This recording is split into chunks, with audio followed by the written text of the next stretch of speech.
is a special presentation of TNN Motorsports.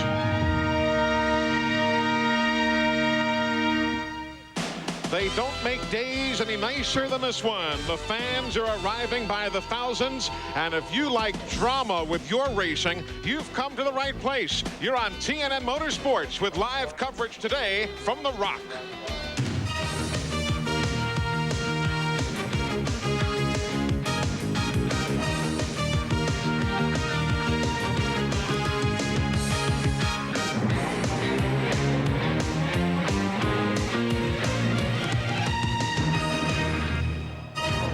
It's all everybody's talking about. Points, points. Who's going to lead the points when we wrap up the AC-Delco 400? 3 races remain, and 3 men, possibly 4, still vying for the title. Through the entire 1996 season, the point chase has been close, but a miserable day at Charlotte for Jeff Gordon, coupled with a win for Terry Labonte, has made the season virtually a dead heat. Today at the Rock, only 1 point separate the two. We did it. And we all know that the guy that has the 1-point lead is this man, Jeff Gordon. He starts 3rd right behind the pole sitter, Dale Jarrett. Jeff, does that 1-point differential now change your strategy for this race? Well, I guess if I had a 100 or 200-point lead, you know, I'd be looking a little bit differently. But, you know, right now, 3 races to go, anything can happen. Basically, 1 point means no points. we just got to go out there. We're going to have to race hard. We've got to finish, and hopefully we can finish up front. The only way to make points on these guys these days is to either win or run somewhere in the top 5. Okay, thanks, Jeff. Best of luck to you today. His luck here at Rockingham hasn't been the best. His teammate, Terry Labonte, has had good luck here at Rockingham. Let's look back at their past history here. In last fall's championship battle, the Rock crushed Jeff Gordon. He managed just a 20th place finish. Terry Labonte, meanwhile, has won here twice, including 1 time in the fall of 1983. But does anyone really have an advantage here? Although Terry Labonte is only 1 point out of the NASCAR Winston Cup Championship points lead, he does start this race today a little bit of a deficit. You have Terry way back here in 19th position. I know that's not quite what you wanted. You have to be extremely careful when they drop the green flag today. Well, yeah, you always got to be a little bit careful, but yeah, we sure didn't want to be back this far, but hey, that's the way we qualified, so we just got to, you know, do the best we can and try to work our way to the front. Okay, that's it from Terry Labonte. They said the car is very good in practice yesterday. He'll be a factor here this afternoon. Another guy that's going to be a factor, no doubt about it. He's already got half of his goal completed. He's on the pole, and he's standing by with Glenn Jarrett. Well, thanks, Randy. It's been one of my 2 biggest dreams of my broadcasting life to interview my brother on the pole in the Winston Cup race. I get to do that today. Dale, you had a task ahead of you. You guys got off to a great start sitting on the pole. What does it look like for today? Well, I feel pretty good about it. We changed engines from yesterday afternoon. Robert and the guys weren't exactly happy with what they saw, so made a big change there. But the chassis is in pretty good shape, I believe, and we'll just do what the cars want to do and try to get it adjusted for the end of the race. Okay, good luck to you, brother. Take care out there. We will continue this coverage on pit road for you as always here. We're going to go back up top to the booth now. Here is Eli Gold. All right, thanks, Glenn. And folks, there you have the story from the pit lane. I'm Eli Gold. Welcome to the North Carolina Motor Speedway in Rockingham. Let's take a quick look at the points for you. Brought to you by Texaco and Haviland Formula 3 Motor Oil. It controls volatility and fights vaporization. First, second, and third place, you know the stories. Even Dale Earnhardt in 4th, mathematically still in the hunt. And Dr. Dick Berggren, if you go on the basis of past performance, we could even see Jarrett with the point lead by the time we wrap up here in about 3.5 hours. Yeah, we certainly could, because just take a look at the spring race here. And in the spring, Jeff Gordon lost an engine. He was a DNF. Labonte lost an engine. He was a DNF. Jarrett finished 2nd. Now, if you took the same points that they got from that spring race, applied them to this race, Jarrett would leave here with a point lead. Now, earlier today on our race day show, we heard from Dale Earnhardt, and Buddy Baker, you can identify, he told us that tire maintenance and tire planning is going to be the story here today. Well, you know, when they first repaved this racetrack, any setup would pretty well work, but now it's getting back to the old Rockingham. The car slides a little in the corner, the wear on the tire is extreme, so now you have to balance the car to get around. We're so happy you're with us here today. Just 3 races remain in the 1996 season. 2 of those events here on TNN, and it's the AC-Delco 400 coming up from the Rock. As soon as we return, we check the starting lineup. Today's exclusive coverage of the AC-Delco 400 on TNN is brought to you by Haviland Formula 3 Motor Oil. Controls volatility and fights vaporization. By the Miller Brewing Company, proud sponsor of the Miller Racing Team. We race for beer. By the more than 1,450 AutoZone stores across America. AutoZone, the best parts in auto parts. And by Pontiac and your local Pontiac dealer. We are driving excitement. Field just now beginning to roll off the starting grid as 3 warm-up laps are in store. Let's check out today's Sears Die Hard starting grid, brought to you by the Die Hard battery, now with more power when you need it. Dale Jarrett breaking Ricky Rudd's event qualifying record, and there is Rudd himself, his 3rd Rockingham front row start in the last 5 races. Row number 2, Jeff Gordon. By a point, he has the NASCAR Winston Cup lead. And for Mark Martin, 12 straight top 10 finishes here. Starting in the 5th spot, Bobby Labonte in row number 3 started 5th here in the spring race, but finished 33rd. And John Andretti, the 6th race in the number 98 machine for him. Row number 4, Robbie Gordon in his 6th NASCAR Winston Cup start, and Kenny Wallace. The 5th starting grid, or starting row as they work their way around the Speedway, Ted Musgrave and Todd Bodine. He's aboard the 33 machine for the remainder of the season. Kenny Schrader takes over next year. Kyle Petty with 3 Rockingham wins, and Hut Strickland, who likes this racetrack.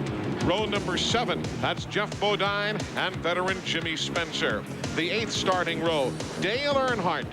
He's always in the hunt here. And Bill Elliott, he comes into this field starting outside of row number 8. 9th starting row, Brett Bodine and Rick Mast, who's had some good runs in the last 6 or 7 races this year. And the 10th row, that's Terry Labonte. 2 Rockingham wins, and the pole here in the spring, that's Ernie Irvan to his outside. Starting row number 11, Dick Trickle and Jeff Burt driving for Jack Roush Racing. Row number 12 here today, Lake Speed, and our broadcast buddy DW Darrell Waltrip outside of row number 12. Row number 13, there's Rusty Wallace with 5 Rockingham wins, and Bobby Hamilton, we remember back to February, he was in position to win here.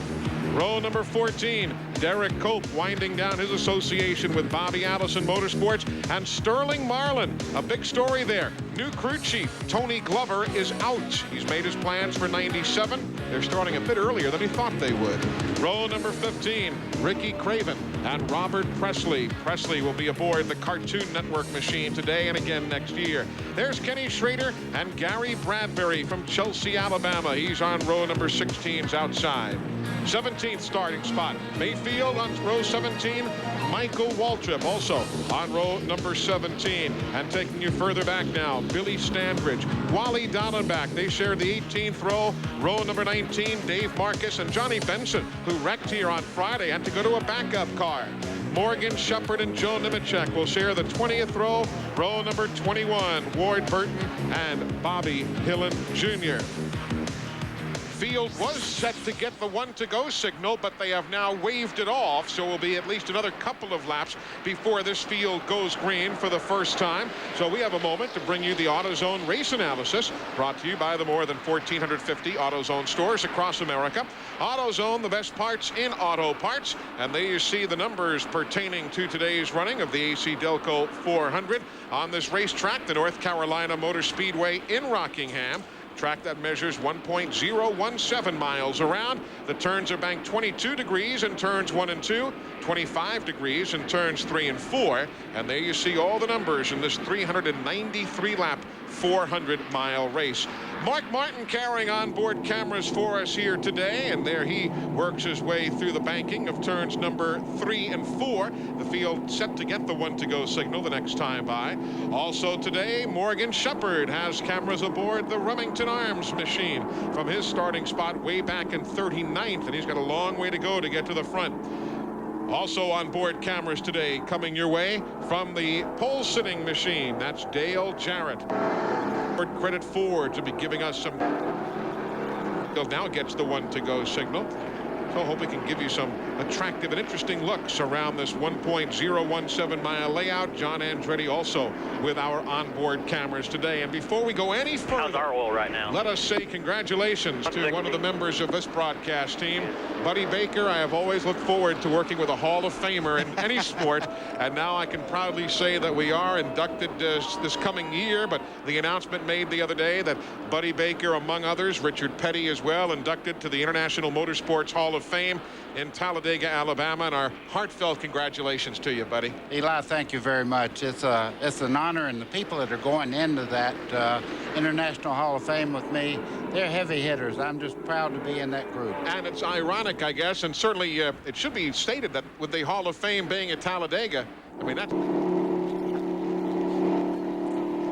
Alabama, that's me, buddy. I always love that racetrack. Well, we are going green. Glad you're on board. The first of 393 laps, 400 miles around the North Carolina Motor Speedway. Dale Jarrett brings them to the green flag, and we are set for the AC-Delco 400 on TNN Motorsports.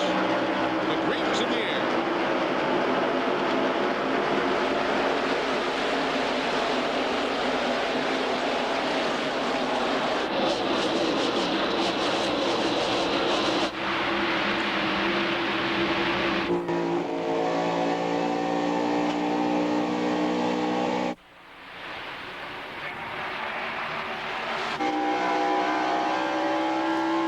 Dale Jarrett waiting for nobody. He has just taken off and gotten gone by about 4 car lengths. This is the first race that Jarrett has led on the opening lap all year, but it is the 19th different race he has led here in 1996. As you bringing you along. Eli, we have great racing down the front straightaway. You see Jeff Gordon going in the corner there side by side with Mark Martin. Mark Martin taking that spot away for third. He works off the banking. Jeff Gordon is right behind him. Then you see Bobby Labonte, who wears the Dallas Cowboys headgear here today as part of his associate sponsorship with the NFL. And look at this further back in the field. There's Earnhardt on the low side, a little squirrely. The Lowe's machine, Brett Bodine, they're running back at 15th, 16th, and everybody further on behind them. Well, the good part of over the last year, it was a one-groove racetrack. Now you're 2 wide, 3 wide sometimes in the corners here. You're able to race around Rockingham again. Thank goodness for that. It's lightning fast today. That's 14th place right there. Brett Bodine gets the spot away from Hut Strickland. Up front, Dale Jarrett by 5 car lengths, make it 6 on Ricky Rudd as you watch the battling midway through the pack. Yeah, they did change the engine on Jarrett's car this morning, and their decision was turn up the wick. They realized that in order to stay in this points race, they have got to win here today. Whoa, trouble. Turn to 3 up there. Bobby Gordon, and he collects a few others on the low side of the racetrack, and caution is on the speedway. Robbie Gordon, in only his 6th NASCAR Winston Cup event, takes a big bite out of a Big Mac there on the low side of the racetrack, and Bill Elliott gets caught up here, and that's how quickly things can happen here at Rockingham. All of 5 laps in, we're under caution. You see Robbie Gordon's car there, a lot of damage to the rear of the car. Bill Elliott was just involved there. A lot of damage just in front of the rear wheel on the 94 car. We'll take a look at it again and see if we can tell exactly how he broke loose. Eli, it looked like he just went in there so hard in turn 3. That's one of the light places where the back end of the car really gets light going in the corner. Looked like he just went in a little too hard, lost the back end on the car. You see Bill Elliott just about clearing on the bottom side, but didn't quite make it by Gordon. We'll take a look at it again from a second angle. And Glenn Jarrett, we were all talking about this scenario this morning, the fact that Ted Musgrave in this instance was very close behind Gordon, and we're starting to see with different spoiler rules now versus when we were here in February, it may not have necessarily contributed here, but it could be a storyline as this day continues. Oh, absolutely, Eli. We've got to keep our eye on particularly the Fords. The Fords have a total of 1/2 inch less spoiler here at Rockingham than they did in the spring race. They lost 1/4 inch before Charlotte. then a quarter of an inch after Charlotte. So it tends to make the car loose. We saw it in the Busch Grand National race yesterday, Dale Jarrett and Mark Martin, when one or the other would get up on the rear end of that car, make it very loose. We see the spoiler situation mainly on the Fords. Let's go down to Randy. Well, Robbie Gordon sits in the pits here in his first Union automobile, and my speculation is he'll probably be done for the day. They're taking a hard look at it, no question about it. Rear clip is bent in this car, and he has now shut the motor off. So Robbie Gordon, his early experience here at Rockingham, not very well, but he's going to be around for a long time to come. They'll take a look at it, maybe get him back out. Eli? In his 6th NASCAR Winston Cup Series race, under caution, we have gone 7 laps, already 2 teams in the garage, Bill Elliott and Robbie Gordon. Brought to you by Gladiator and Universal Luxury Vans, the official vans of tracks, teams, and drivers throughout the NASCAR world. Call 1-800-445-2825 for a dealer near you. The field getting the 1-to-go signal as the folks at Duraloo bringing all these fine aerial shots from the Rock. That is the brand new press box and luxury suite complex, brand new for this weekend here at the North Carolina Motor Speedway. Robbie Gordon is also brand new to this racetrack, Randy. Not a good indoctrination, was it? Well, he's obviously upset, no question about it. Robbie, I know that had to kill you right there. What happened? I don't know what happened with Chad. He just ran in the back of me. It's unfortunate, But that's why we're here this year, is to get some experience. I was just trying to keep my nose clean and worrying about myself. And the spotter told me that he was up on me, but as soon as I lifted, he just ran the back of me and spun me out. But we'll pay our dues this year. We're gonna come out for real next year. Okay, that's Robbie Gordon. Goes to show you can start up front and still get in these wrecks. A lot of times we talk about, man, if you start up front, you'll be okay, but not always the case. And obviously that was the description from Robbie, and it was tough to tell off the video shots that we had, but we certainly had a clarification from Robbie Gordon's side. Green is in the air. Back underway, lap number 11. Bill Elliott still in the garage area, by the way, if you're just joining us. If he doesn't come out, this would be only the 2nd race all year that he has not finished. There goes Rudd. Got the lead. Jarrett settles in, but can he make it stick, Rudd? Yes, he can. We've seen Earnhardt make that move many a time. At that time, Ricky Rudd hangs on to the lead, still looking for his first win of the year in that streak that has now gone 13 years. Ricky has had at least 1 win a year for the last 13 seasons. See Mark Martin giving up 3rd spot there to Jeff Gordon down the back straightaway. Mark had moved all the way up to 3rd and really made a challenge there for the lead, and now he's dropped back into 4th place. Meanwhile, Dale Earnhardt, Kyle Petty, they work through the banking now. That's back in 11th and 12th spot.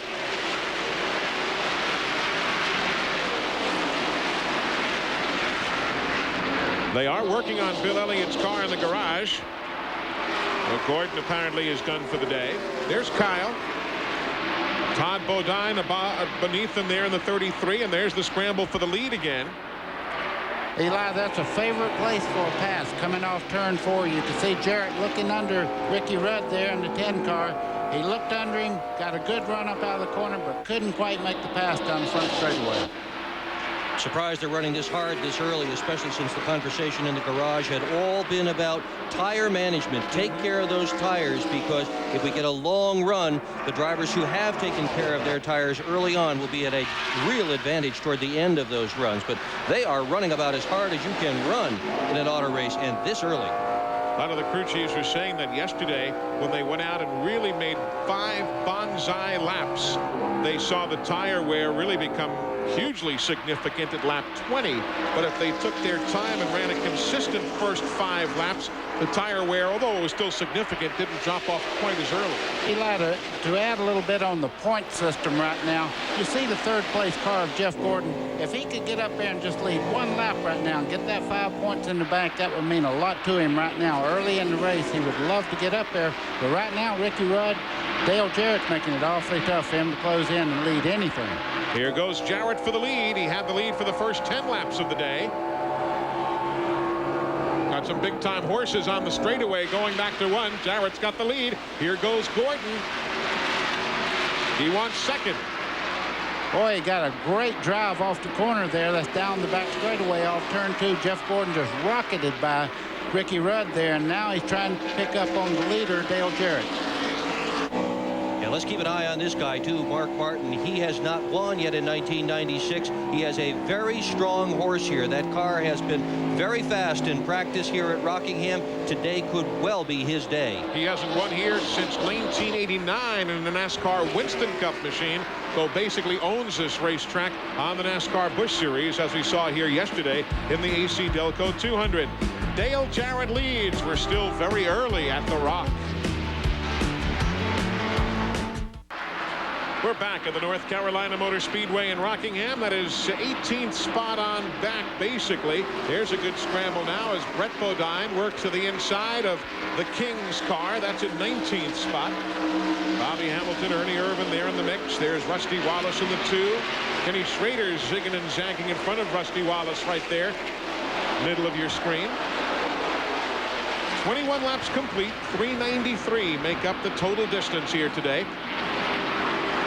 You know who's working well is Jimmy Spencer, using the high groove as we see some guys using the low, and there's Schrader beginning to climb the banking just a bit. Eli, that's what I was talking about. Last year when we were here, everybody had to just kind of single file through the corner and then try to rock it off the corner and get under somebody getting in the next corner. Now you can race the whole racetrack again, and Harry Gant's groove comes back into play again, very high, and you get a tremendous amount of straightaway speed when you go high in the corner. Another guy making time upstairs is Ricky Craven, who has been running the high line all weekend. Yesterday, he had a good run in the Grand National race upstairs. You're looking at Kenny Schrader now in one of his final rides for Rick Hendrick. Okay, moving on to Andy Petrie Racing on the number 33 next year. Hut Strickland in the 8. Jeff Burton in the 99. Dale Earnhardt's right there now, working the low side of the racetrack on the number 3. He's running in 10th position at this stage, a 3-time winner here. Meanwhile, in the garage, Bill Elliott still surveying the damage. Randy, can he get back in or what? We can try it. Yeah, Bill Elliott sitting in the car here. Bill, man, that is a tough break. How did you see it unfold in front of you? All I saw was a 40 car spin out, and I just didn't know. I thought he was going to stay high, and I made my decision to come down. I just couldn't get down quick enough. You know, just an unfortunate incident, but what do you do? That's it from Bill Elliott. Heavy, heavy right side damage. They've got sheet metal out. They're pop riveting and trying to clear away some of the debris. They're going to go ahead and tape and pop rivet some sheet metal on the door, which is exposed all the way to the row bar, and he'll be out in a few minutes. A lot of work to be done as you watch the 27th place battle on the racetrack now. Jeremy Mayfield in that mix. Eli, the 30 car there, that's Johnny Benson. He had to go to the rear because he crashed in the first day of qualifying and then had to qualify the second day. So he's trying to get track position right now. You can tell he's pretty quick, but right now he's having to be very patient through traffic. Yeah, they went to a backup engine this morning as well. This has not been a good weekend for the number 30 team. Riding with Morgan Shepherd now. He starts to use that middle to higher groove just a bit to his advantage. He's going to do some showcase work today, Eli. He still does not have a ride. Nothing put together for Morgan Shepherd yet for 1997. And at age 54, time's running out. He's got to get something going. Yeah, silly season, well defined for some, but others are still trying to figure out exactly what the future holds. There's Darrell Waltrip. Now Ward Burton, who won here a year ago in his Pontiac, battling alongside Mayfield. That's a good scramble right there that we watch. Meanwhile, 14th place battle on your screen right now. Hut Strickland outside of the QVC machine of Jeff Bodine. There's Derek Cope, and well, I'll tell you, Bobby Allison kind of down at the mouth. Hasn't anything yet for next year. Yeah, if there's a sponsor out there anywhere, get with this guy. Nobody wants to see Bobby Allison not have a sponsor. He built a great race car, and I just want to see him get everything settled and get a good team up for next year with a good driver. You're watching the second place battle on your screen, and they are 2 2/10 seconds behind the race leader Dale Jarrett.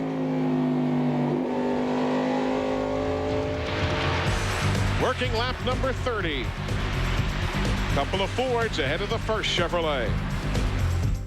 How strong is Dale Jarrett here at Rockingham. Well, in the last 8 laps, he's gone from 1.7 seconds up to 2.7 seconds up. But there's a guy who's running well. That's John Andretti in the 98, challenging 5th spot there with Bobby Labonte and making the pass a good one. You know what you got to like as you listen in on John Andretti's radio? You got to like the fact that Mark Martin, his car is tight everywhere. Dale Jarrett's is loose everywhere. Everybody's got their own set of problems. You know what, though? I'm watching Jimmy Spencer right in the Camel car there, the number 23. Look at him on the high side going by Bobby Labonte. He's picked that high line like he did in the fall race, and he is really clicking along right now. Yeah, we had talked about him using that outside groove a little while ago. There's Jimmy Spencer. Of course, the guy in that mix there, Bobby Labonte, he is one of those drivers who won last year, who has not yet won this year. There are still 5 of them. Mark Martin won last year. He hasn't a win this year. Bobby Labonte, Ward Burton, Kyle Petty, and we mentioned Ricky Rudd earlier. So a lot of guys, including the Interstate Batteries machine, hoping to get themselves dialed in these final 3 races. We can see some really interesting strategy develop today in terms of what teams do when they pit for tires and so forth. We're 98 around the 24 here as we're watching your screen. Look at Jimmy Spencer. I'm telling you, he's flying around the top part of this racetrack. He puts Gordon away, and now he's after Andretti down the back straightaway. He's got this thing hooked up in that high line, but there is a price for running high here. You go up high, you're on a part of the racetrack that does not have a groove on it, and you wear your tires much quicker than a guy low. Just be careful around here. And the pace has already dropped off about 1 second a lap as these tires have begun to wear. So we'll see some strategy developing. Terry Labonte making his move now. He is in 10th position as you watch Jimmy Spencer right now. Dale Jarrett, the race leader. Glenn, how about the tire wear? They were saying 25 laps. We were starting to see it. Now we're at lap 40. How bad is it? Well, when Dick made that comment, Eli, I agree. We've run a little over half of what they feel like they can run. Everybody's telling me they think they can get between 70 to 75 laps out of a set of tires. I don't think anybody will go that far, or at least any further than that the first time. They want to see what the wear is. But after about halfway on that run, you're right, it drops off about a second, and it will continue to drop off as much as 2 to 2 1/4 seconds over what they started the race. It really drops off drastically here. It's not a situation where the tire will wear through and blow out. It's just a situation that the grip goes out of the tire. Here's Randy. Well, Mark Martin is hanging tough. He's in 3rd spot. He has already told his crew the car is tight getting in, tight in the middle, tight coming off. So we'll work on that on the next pit stop, says crew chief Steve Neal. One thing Mark did say, though, is the rear end gear feels a little funny. And this is for you and Dick, you and Buddy. He said it feels like it has a lot of backlash. So when he gets on and off the throttle, feels like there's a little play, sort of like you would feel in your steering wheel if you had a little play. What's that mean exactly, Dick, buddy? Well, when you're under power like that and you back out and the gear keeps on rolling like that, sometimes the backlash problem can eventually knock out the bearings in the gear and all. So it's not a good thing to have this early in the race. Then again, as the gear gets hotter and all and expands, it may take some of that slop out of it. Yeah, it can take a tooth out as well. Any way you look at it, it's not a good thing to have happening. You know what? Jimmy Spencer started running that high line, and I've watched all the leading cars right now, except for Ricky Rudd. They're all up there with him. It don't take these spotters long to pick up a good groove, and they said, hey, this guy's flying around the top of the racetrack. Now everybody's up there. Well, same deal like yesterday with Ricky Craven. Yeah, and you know what? The racetrack is smoother up there than it is downstairs. It's a lot more rough downstairs. You know how sandpaper comes in different grits? This is a sandpaper-looking racetrack, and it's real coarse downstairs and about medium upstairs. There's the leader, Jarrett. And there you see back to the 10. That's 2.7 seconds from the 88 back to the 10. We'll take a look overhead as well so you can get an idea of what the clock translates to as far as distance on the racetrack is concerned. We wait for Ricky Rudd. You know, they said they turned the wick up on the 88 car this morning. What that allows him to do is really squirt off the corner. He's probably backing off just past the flag stand here and really getting a nice roll in the corner, so he's not abusing his tire as much as a guy that has a gear that really does not turn the RPM. So when you start in the corner, it just free floats down in the corner. Wonder who has the biggest smile right now, Andretti or Spencer? I don't know. We'll They're find both out. smiling. They're running in 3rd and 4th, and we'll all find out together. But there's probably the biggest smile of the lot. Dale Jarrett's got a car that's hooked up and getting gone. 47 laps complete here in Rockingham. We are back at the North Carolina Motor Speedway. Dale Jarrett putting a lap on Dave Marcus. And there's the computer online address for NASCAR Online, www.nascar.com. And by the way, folks, in addition to all the regular news you can get from NASCAR Online, this coming Friday at 1:30 Eastern Time, a couple of NASCAR Craftsman Truck Series drivers, Mike Bliss and Dave Rezendes, will be online for a live chat session from Phoenix International Raceway. That's Friday at 1:30 Eastern, all on NASCAR Online at www.nascar.com. Eli, we're looking at 3rd place car now. That's Ricky Rudd. He dropped back. You see, we're riding with John Andretti. He went by Ricky Rudd on the high side, and Spencer's gaining on him to put him one more spot back. They're all running right around the top of the racetrack now. The lead times fluctuating for Dale Jarrett. It had dropped under a second. Now it's back up to 1 1/10. Meanwhile, Bobby Labonte, Dale Earnhardt, and Terry Labonte, they are running in 6th, 7th, and 8th positions right now, making their way up through traffic. Remember, Labonte starting all the way back today in the 19th position. That was Terry. Now here's Bobby Labonte. Oh, Terry's so smooth out there. Oh, he is just, I'll tell you what, you want to talk about a guy that can drive when tires are an issue. There's the guy who can drive when tires are an issue. He never bobbles. He's always smooth, smooth, smooth. Just goes right into those corners, gentle on the gas, back out again, and he is ever so fast. And though he didn't win here in February, when we were here, remember, he led 198 laps here in February, which interestingly was the 6th time in his career that Terry Labonte has led over 100 laps in a race here at the Rock. There you're back again with John Andretti and Ricky Rudd. We eavesdrop on Andretti's radio communications. That sounds like Cale Yarborough talking there, telling John to watch that traffic when he gets up there. The lap traffic is really hard to get by. When you're sliding a little bit when you enter the corner, you really have to watch the lap traffic not to get into him. He's got Bobby Hillen there, the 77. Rudd goes down low and kind of stranded him there just a bit. Cale is really high on John Andretti. That guy. You're that. He's really high on John Andretti. He knows this guy knows how to push the pedal. And, of course, that's the kind of race car driver that Cale Yarborough was as well. And John Andretti's had his problems crashing, bending up some cars, and Cale said, I'd much rather have a guy like that we can calm down a little bit because you can't make them go. You can't make them go the other way. And Cale won here 7 times, so he knows his way around this track. And there you see Spencer. He's caught up in that mix as well. Andretti's best performance of the year was 5th back at Martinsville. Eli, thinking about Cale Yarborough, he would have to have an oil cooler on the steering box. He would turn that steering wheel for many times, but he never give up. He would fight that thing from the first lap to the last. He was one of the last guys that really manhandled the car around the track. There, Gordon and Spencer, 4th and 5th, finally getting around some lap traffic. You could bet Gordon wants to lead a lap to pick up those 5 bonus points. Dale Jarrett and Ricky Rudd are only leaders thus far. If you're curious about Mark Martin, he is now backslid to the 11th spot, and he said his car was just so very tight all over the racetrack a short while ago, and he is now settled in, but he was, well, there he goes. There's Gary Bradbury going by right now. Mark's not up to speed. Obviously just has trouble handling the race car. Yeah, used to be the cars were all tight here, and Goodyear brought a little bit different tire. There's a little bit more stagger in them now, about 1/8 of an inch more. That's loosened them up a little bit. Obviously not enough for Mark Martin right now. Well, the one thing, Mark set his car up to run around the base of the racetrack, and the fast way around the track right now, as you can see, he's not allowed to run on the bottom. The fastest part is up high, so until he adjusts that car, he's going to be off just a little bit. There's 7th, 8th, 9th positions on the screen right now.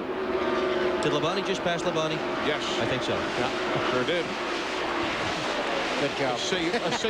A safe statement there, if ever I heard one. Ernie Irvin's up to 10th spot now, the number 28 machine. There goes Derek Cope. There goes Gary Bradbury. Yeah, you were saying 3 wide, buddy. They just did it successfully. You know, while we were watching this great racing back in the pack there, Ricky Rudd has assumed second place again and has moved away from John Andretti. Lap 64, within shouting distance of the first pit stops before too much longer. Just joining us, we've got only one caution flag. Robbie Gordon and Bill Elliott spun at lap number 5. Elliott has returned to the track. He's 45 laps down. As you see, a great Labonte-Ernie Irvin battle now working through the corner. That's 9th and 10th spot on your screen.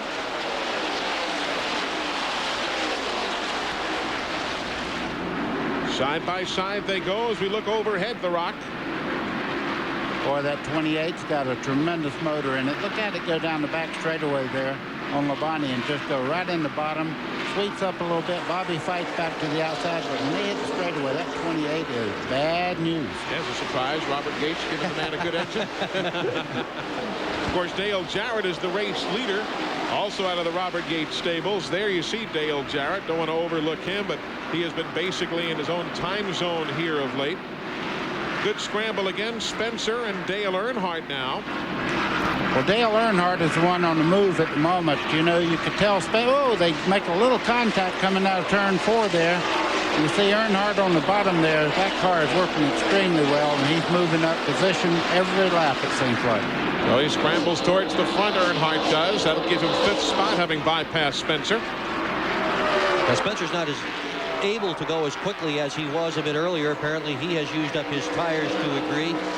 Let's mention, too, you see Gary Bradbury passing everybody. He's 3 laps down. He's made a pit stop and has fresher tires, so don't want to confuse you there. He has just come back out onto the racetrack with brand new Goodyears, and you can see how quickly it is making an impact because he's blowing by everybody. But Dale Jarrett continues as the race leader. We are working lap number 68 at the North Carolina Motor Speedway in Rockingham. Glad you're with us here on TNN.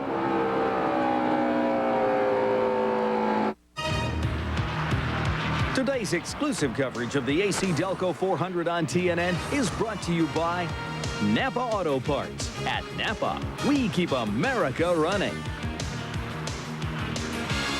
From high above the North Carolina Motor Speedway, folks at Duraloo bringing all of our aerial pictures to you today. 2 3/10 of a second, the advantage that Dale Jarrett has on those gentlemen. John Andretti having just made the move around Ricky Rudd. What kind of a pace are the leaders setting? Well, in the first 71 laps, they have already lapped up to the 27th place car, being Brett Bodine. Now, while you were gone, Ricky Craven has made a pit stop. Todd Bodine has been in. Jimmy Spencer has made his pit stop. So we're on the front end of that window. The fellas, Randy and Glenn, have been telling you somewhere around 70, 75, 80 in that vicinity. And that's where we are now. We're at lap number 76 as the leaders swing by the start-finish line here at the North Carolina Motor Speedway. Glad you're with us. What a run for John Andretti. Finished 5th at Martinsville. And otherwise, this is far and away his best run. 99, Jeff Burton, he and Bobby Labonte. That's 9th and 10th spot on your screen. And look across the top of the screen how many pretty good teams have already gone laps down. There you see the interval in time, how much time they are down to the race leader. But as you get further back towards 26, 27, pretty good cars already a lap down. Eli, we're just waiting on the front group to come in right now. They're all on used tires. They're all wanting to come in, but it's a waiting game right now. Until Dale Jarrett does something, the rest of them are going to hang on or try to hang on. But if they start losing too much time, crew chief will say, come on in, man. There you go, Dale Jarrett making a move around Jeff Bodine while Sterling Marlin pits, Darrell Waltrip pits. Here comes Bobby Labonte now. He'll make his pit stop at lap number 78. There's Labonte to the attention of Jimmy Makar and the crew. Sterling Marlin will be coming back in for a stop-and-go penalty. He was too quick on the pit lane, so he'll have to make another stop-and-go here as Jeff Bodine makes his stop now at lap number 79. Let's go down to Randy. Well, this will start the rash of pit stops. Everybody coming down pit road. It was 4 tires for Bobby Labonte down and away. 2 rounds of wedge out, up on the track bar. That means he was trying to loosen this car up. Pit road is going to become a very busy place in the next lap or so. And here comes the leader now. Here comes Dale Jarrett. Here comes Ricky Rudd. So Andretti takes over as the race leader at lap number 80. Glenn Jarrett is down in his brother's pit. And he brings the quality care Ford in, Eli. They have found that since Dale moved up to that top groove that the car is not quite as loose, so they don't anticipate any changes right now. Ricky Rudd has come in right behind Dale Jarrett. I asked Richard Broom the question, will they make any changes? He said no. Likewise for the 98 car. All of this will be 4 tires and fuel. Dale Jarrett is away. Wow, what a stop. 18.75 seconds.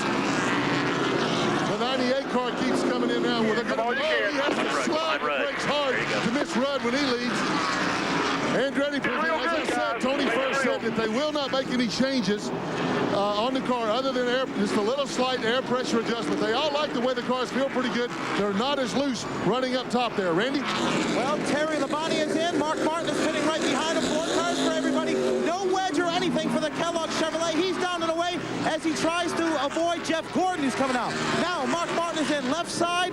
Tires going on. It was a 4-tire stop. I saw the wedge wrench go in, so they made an adjustment there.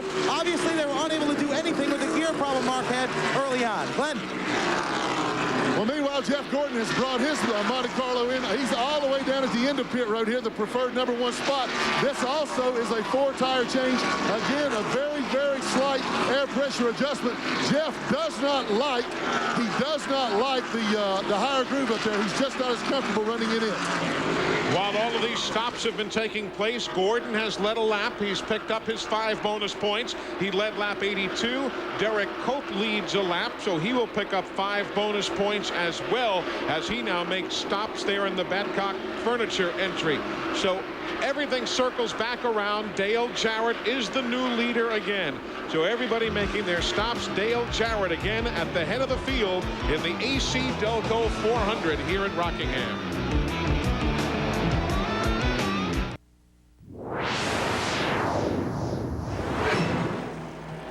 Back at the North Carolina Motor Speedway in Rockingham as Dale Jarrett is the leader. Don't forget, you folks can race on into NASCAR Thunder, the official store of NASCAR. It's now open at the Gwinnett Place Mall in Atlanta, Georgia, at the Haynes Mall in Winston-Salem, North Carolina, opening soon at the Westtown Mall in Knoxville, Tennessee, the Vista Ridge Mall in Dallas, Texas. They'll be opening up in November of this year, and next year, I am told 10 to 12 additional stores, and we'll be announcing the locations throughout the course of the year. NASCAR Thunder, the official store of NASCAR. Dale Jarrett is the leader. Let's set the field for you now after those pit stops. Jarrett the leader, Rudd is second, Terry Labonte is third. You've got John Andretti fourth and Dale Earnhardt fifth. Jimmy Spencer runs sixth, Ernie Irvin is seventh, Jeff Gordon goes eighth, Bobby Labonte is ninth, Derek Cope is 10th, Mark Martin runs 11th, Jeff Burton is 12th, Hutch Strickland now in 13th, and we'll pick it up for you there again across the top of the screen as the folks at Napa bring you the complete field rundown throughout the course of this afternoon's running of the AC-Delco 400. You know, Dale Jarrett's a heck of a story here. We've talked about him running so well. You realize he's led 3 races at Rockingham prior to today for a grand total of 11 laps. You realize that he won half of his Winston Cup races just this year? This has been by far Dale Jarrett's best career year. I'm just thinking about the race in Charlotte when Terry Labonte did exactly what he had to do to close up in the point standings by leading the most laps, also leading the 5-lap, 1 lap. Everything fell into place for him to really close in, and Dale Jarrett's doing the same thing here at Rockingham to make this a 3-car fight instead of just 2 cars right up front. There he goes around Gary Bradbury, and there you see the interval between Jarrett, and the number 10 machine, Ricky Rudd. He'll pirouette into the picture momentarily, the bright orange colors. There are 7 cars between first and second spot right now, basically the length of the back straightaway. And again, there's that Napa field update, and there's your second place runner. The folks at Napa Auto Parts, they keep America running, and they keep our full field rundown running for you here today. Well, Jeff Gordon picked up his bonus points, Glenn. He led a lap back at lap number 82, so that's one obstacle out of the way. Yeah, but Eli, they've got a much bigger obstacle. The car is not performing at all the way Jeff wants it right now. He's a little bit upset, a little bit rattled about it. Ray's trying to calm him down just a little bit. Jeff's so competitive, he doesn't like it when the car is not absolutely perfect for him. We saw a little bit of smoke out of the car on pit road. It was nothing. Ray says they don't. If there is a problem, they do not know about it. But they're about almost 11 seconds behind Dale Jarrett right now. So they're putting their heads together, trying to figure out what to do to the car to make it go a little faster. They're not real happy right now. And I dare say, buddy, it can probably spook you if you know you haven't had good races at a particular track in the past. Heck, he had that bad first 2 races this year, 42nd and 40th to open the year. I can understand where it might spook a guy, anybody, when you come to a track where you just don't have the numbers to put up on the board. Well, it's got to be in the back of your mind. You know, in racing, momentum means so much, and if you have a racetrack that you feel that you don't have good luck on, a lot of times you create your own problems. I talked to him about exactly that point yesterday, and he said, I just don't pay any attention at all to statistics. He said, you know, he's got a bunch of tracks that he wasn't so good at. Bristol was a good case in point where he didn't run well at Bristol. All of a sudden he got the hang of it, and now he's winning Bristol all the time. Look at Charlotte, where it seemed as if he could do no wrong, and then it fell off. He said, every race is a race unto itself. There's the second place battle right now, Ricky Rudd and Terry Labonte. If you weren't here yesterday, you might not have heard that Terry Labonte's bunch, led by crew chief Gary Dehart, won the 30th annual renewal of the Unical Rockingham World Championship Pit Crew competition. That's going to be televised in its entirety here on TNN in a couple of weeks' time, but there were a lot of penalties handed out yesterday and none for the 5 bunch. They did a good job. And none for the 24 bunch either that finished second.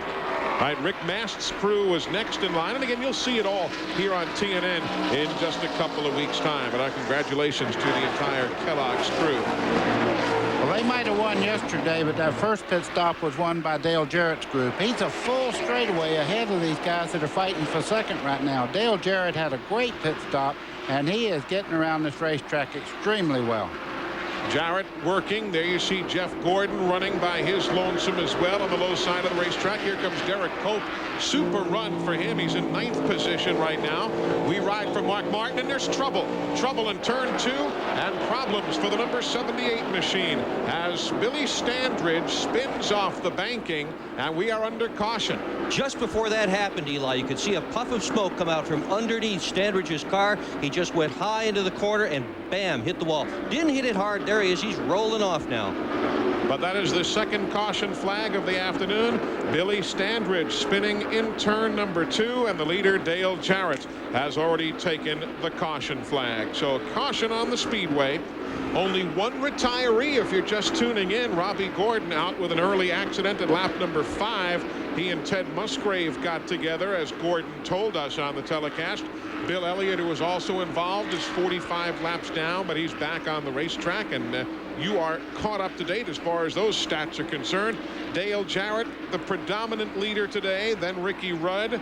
John Andretti led a lap. Jeff Gordon has led a lap. So too Derek Cope, having led a lap, and that's been the story in the AC-Delco 400 to this point. The Unical Challenge on the line for our bush pole sitter Dale Jarrett. If he wins the race from the best seat in the house, $121,600. Meanwhile, here come the leaders. Terry Labonte, the first one to stop in front of Randy. Well, Terry Labonte is in. This is a big breather for these crews. Anybody, especially if their car was not running well, not handling well, it gives them an opportunity, not necessarily to make a leisurely pit stop, but to take the time and make the adjustments they need. Now, it's a 4-tire stop for everybody on pit road. Left side tires already on. The Kellogg's Cornflakes machine. He's down and away. Mark Martin down and away behind him. Glenn. Well, Jeff Gordon has brought the DuPont Chevrolet in again. He's down and away with 4 tires and 1 can of fuel only. They hadn't run enough to burn out all that much fuel. Jeff was not happy at all about the car, as I said that time. He was searching around on the racetrack, trying the high groove and the low groove. I think what we're seeing here, and we'll watch when we go back to green, when the tires are fresh and the grip is good, Buddy Baker, the fast cars can run back down on the bottom again for a few laps. That's what Dale Jarrett was doing. And then as the tires get worn, they need to move up just a little bit more on the racetrack. So we'll watch them when they go back to green, Eli. And And there you saw Billy Standridge's problem from the in-car camera riding along with Dale Jarrett. So that's all that's been taking place. Everybody in, and we've seen some darn good stops, including the Flying Aces that time, as Dale Earnhardt is now second only to Dale Jarrett. We're coming right back. Looking for a great place to take the family? How about Opryland USA, the official destination of NASCAR? You can call the number you see on the screen for more information. That phone line operating Monday through Friday. They'll give you all the details. And hey, I can make up my own words as I go. Good job. But do check out Opryland USA. Great vacation destination and some particularly nice displays and good times around the holiday season. We're set to go back to green. Lap 105 will be coming up on the board. And how about some changes? Earnhardt, a great stop. He's third. Jeff Gordon was seventh before the pit stop. He is now running up there. Earnhardt actually in second. Gordon now running in third after seventh before the stop. Derek Cope was ninth before the pit stop. He is now in fourth spot. Yeah, look at your new leader. Unbelievable, that quickly. Dale Jarrett yielding the position to Earnhardt. Still plenty of racing to go. We're at lap 105. Crowd just eating it up here at the North Carolina Motor Speedway. Well, you can tell when Dale Earnhardt takes the lead. There's 50,000 black hats in the air when he come by that time. Started back in 15th position. Earnhardt did. And you know, that's probably a good thing, Eli. He's won 2 races this year. One of them he started in 18th. The other one, he started in 18th. Yep, and there you see the progression. We better talk about him quick. It looks like Dale Jarrett has a measure for him. I'll tell you right now, that car is hooked up with Dale Jarrett. You see him looking at Earnhardt. He looked to the inside coming off turn 4. If he can, he'll try to get under him down the front straightaway and make the pass going into turn 1. And there, back in the middle of the pack, you've got Ernie Irvan, you've got Andretti, you've got Ricky Rudd trying to work it 3 wide. That's the scramble back in the middle of the field at 8th, 9th, and 10th spot.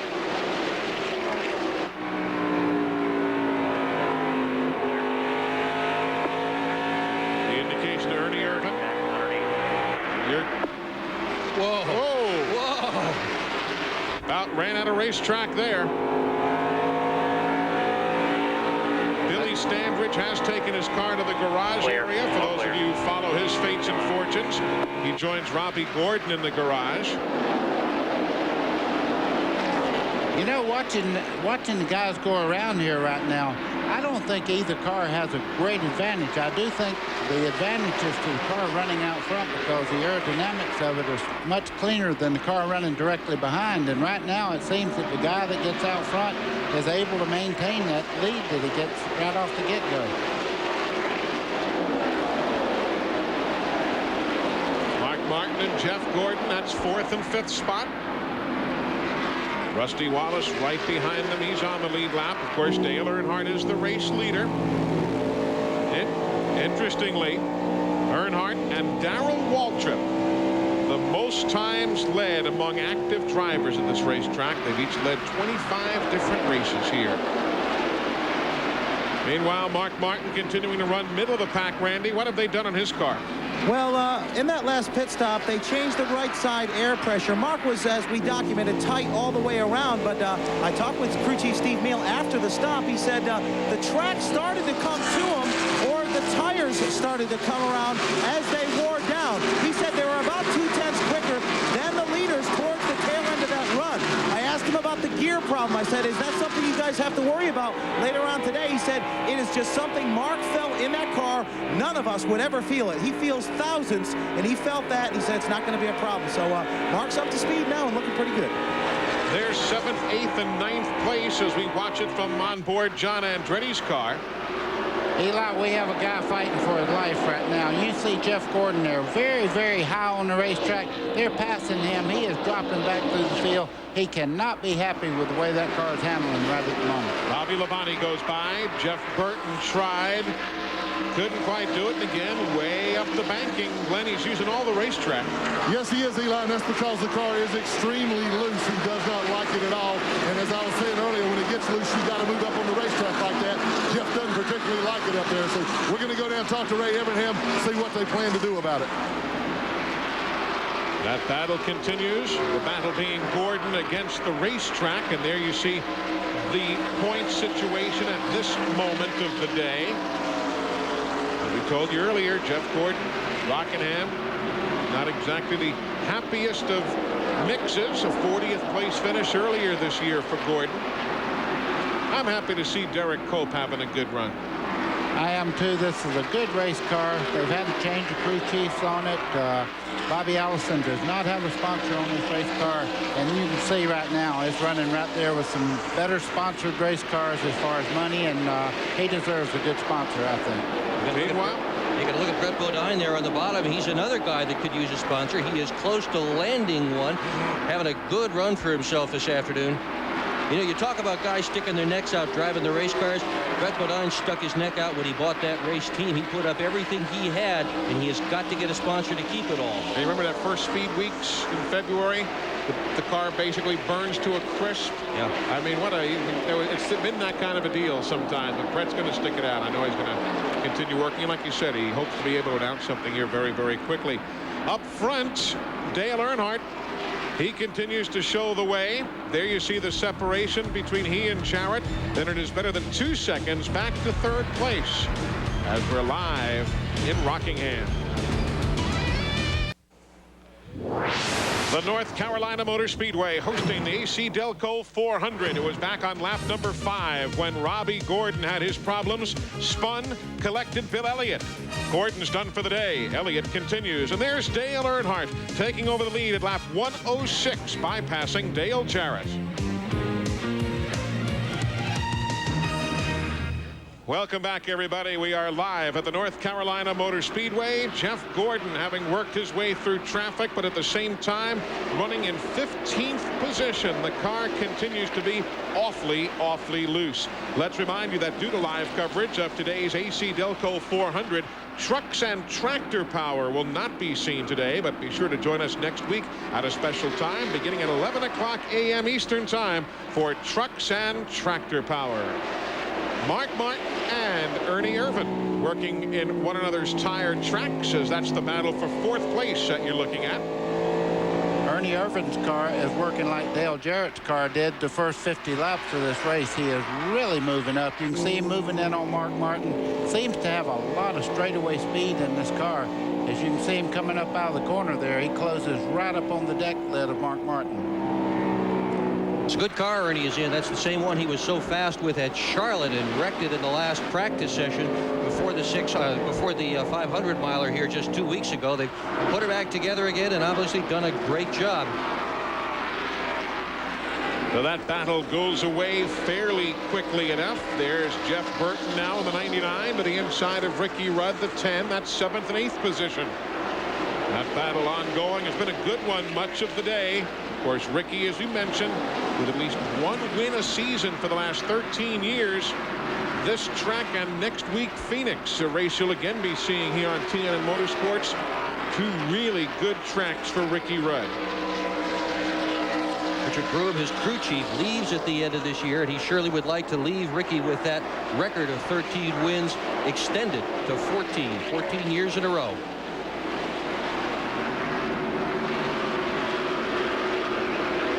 Terry Labonte running in 3rd spot. There he is. Kellogg's car in a bit of a area there where he's not having to deal with race traffic. A nice luxury, Randy Pemberton. Well, there's no question about it. He is running well, but he did come over the radio just a few moments ago and told Gary Dehart, I think the left front tire is rubbing on the fender.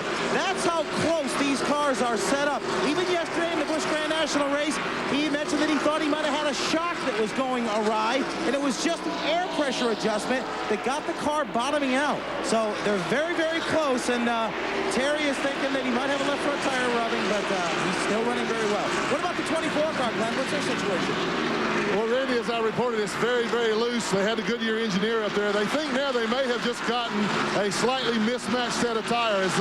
Dick Berger said earlier they got an 1/8 of an inch more of stagger. That tends to open the rear end up, makes it a little bit more loose, and they think they just got a little too much stagger in that set of tires. They're just trying to hang on. Also, to finish up on Ricky Rudd, Randy, one of the reasons that he was so far back in the pack, they had a terrible pit stop the last time under caution.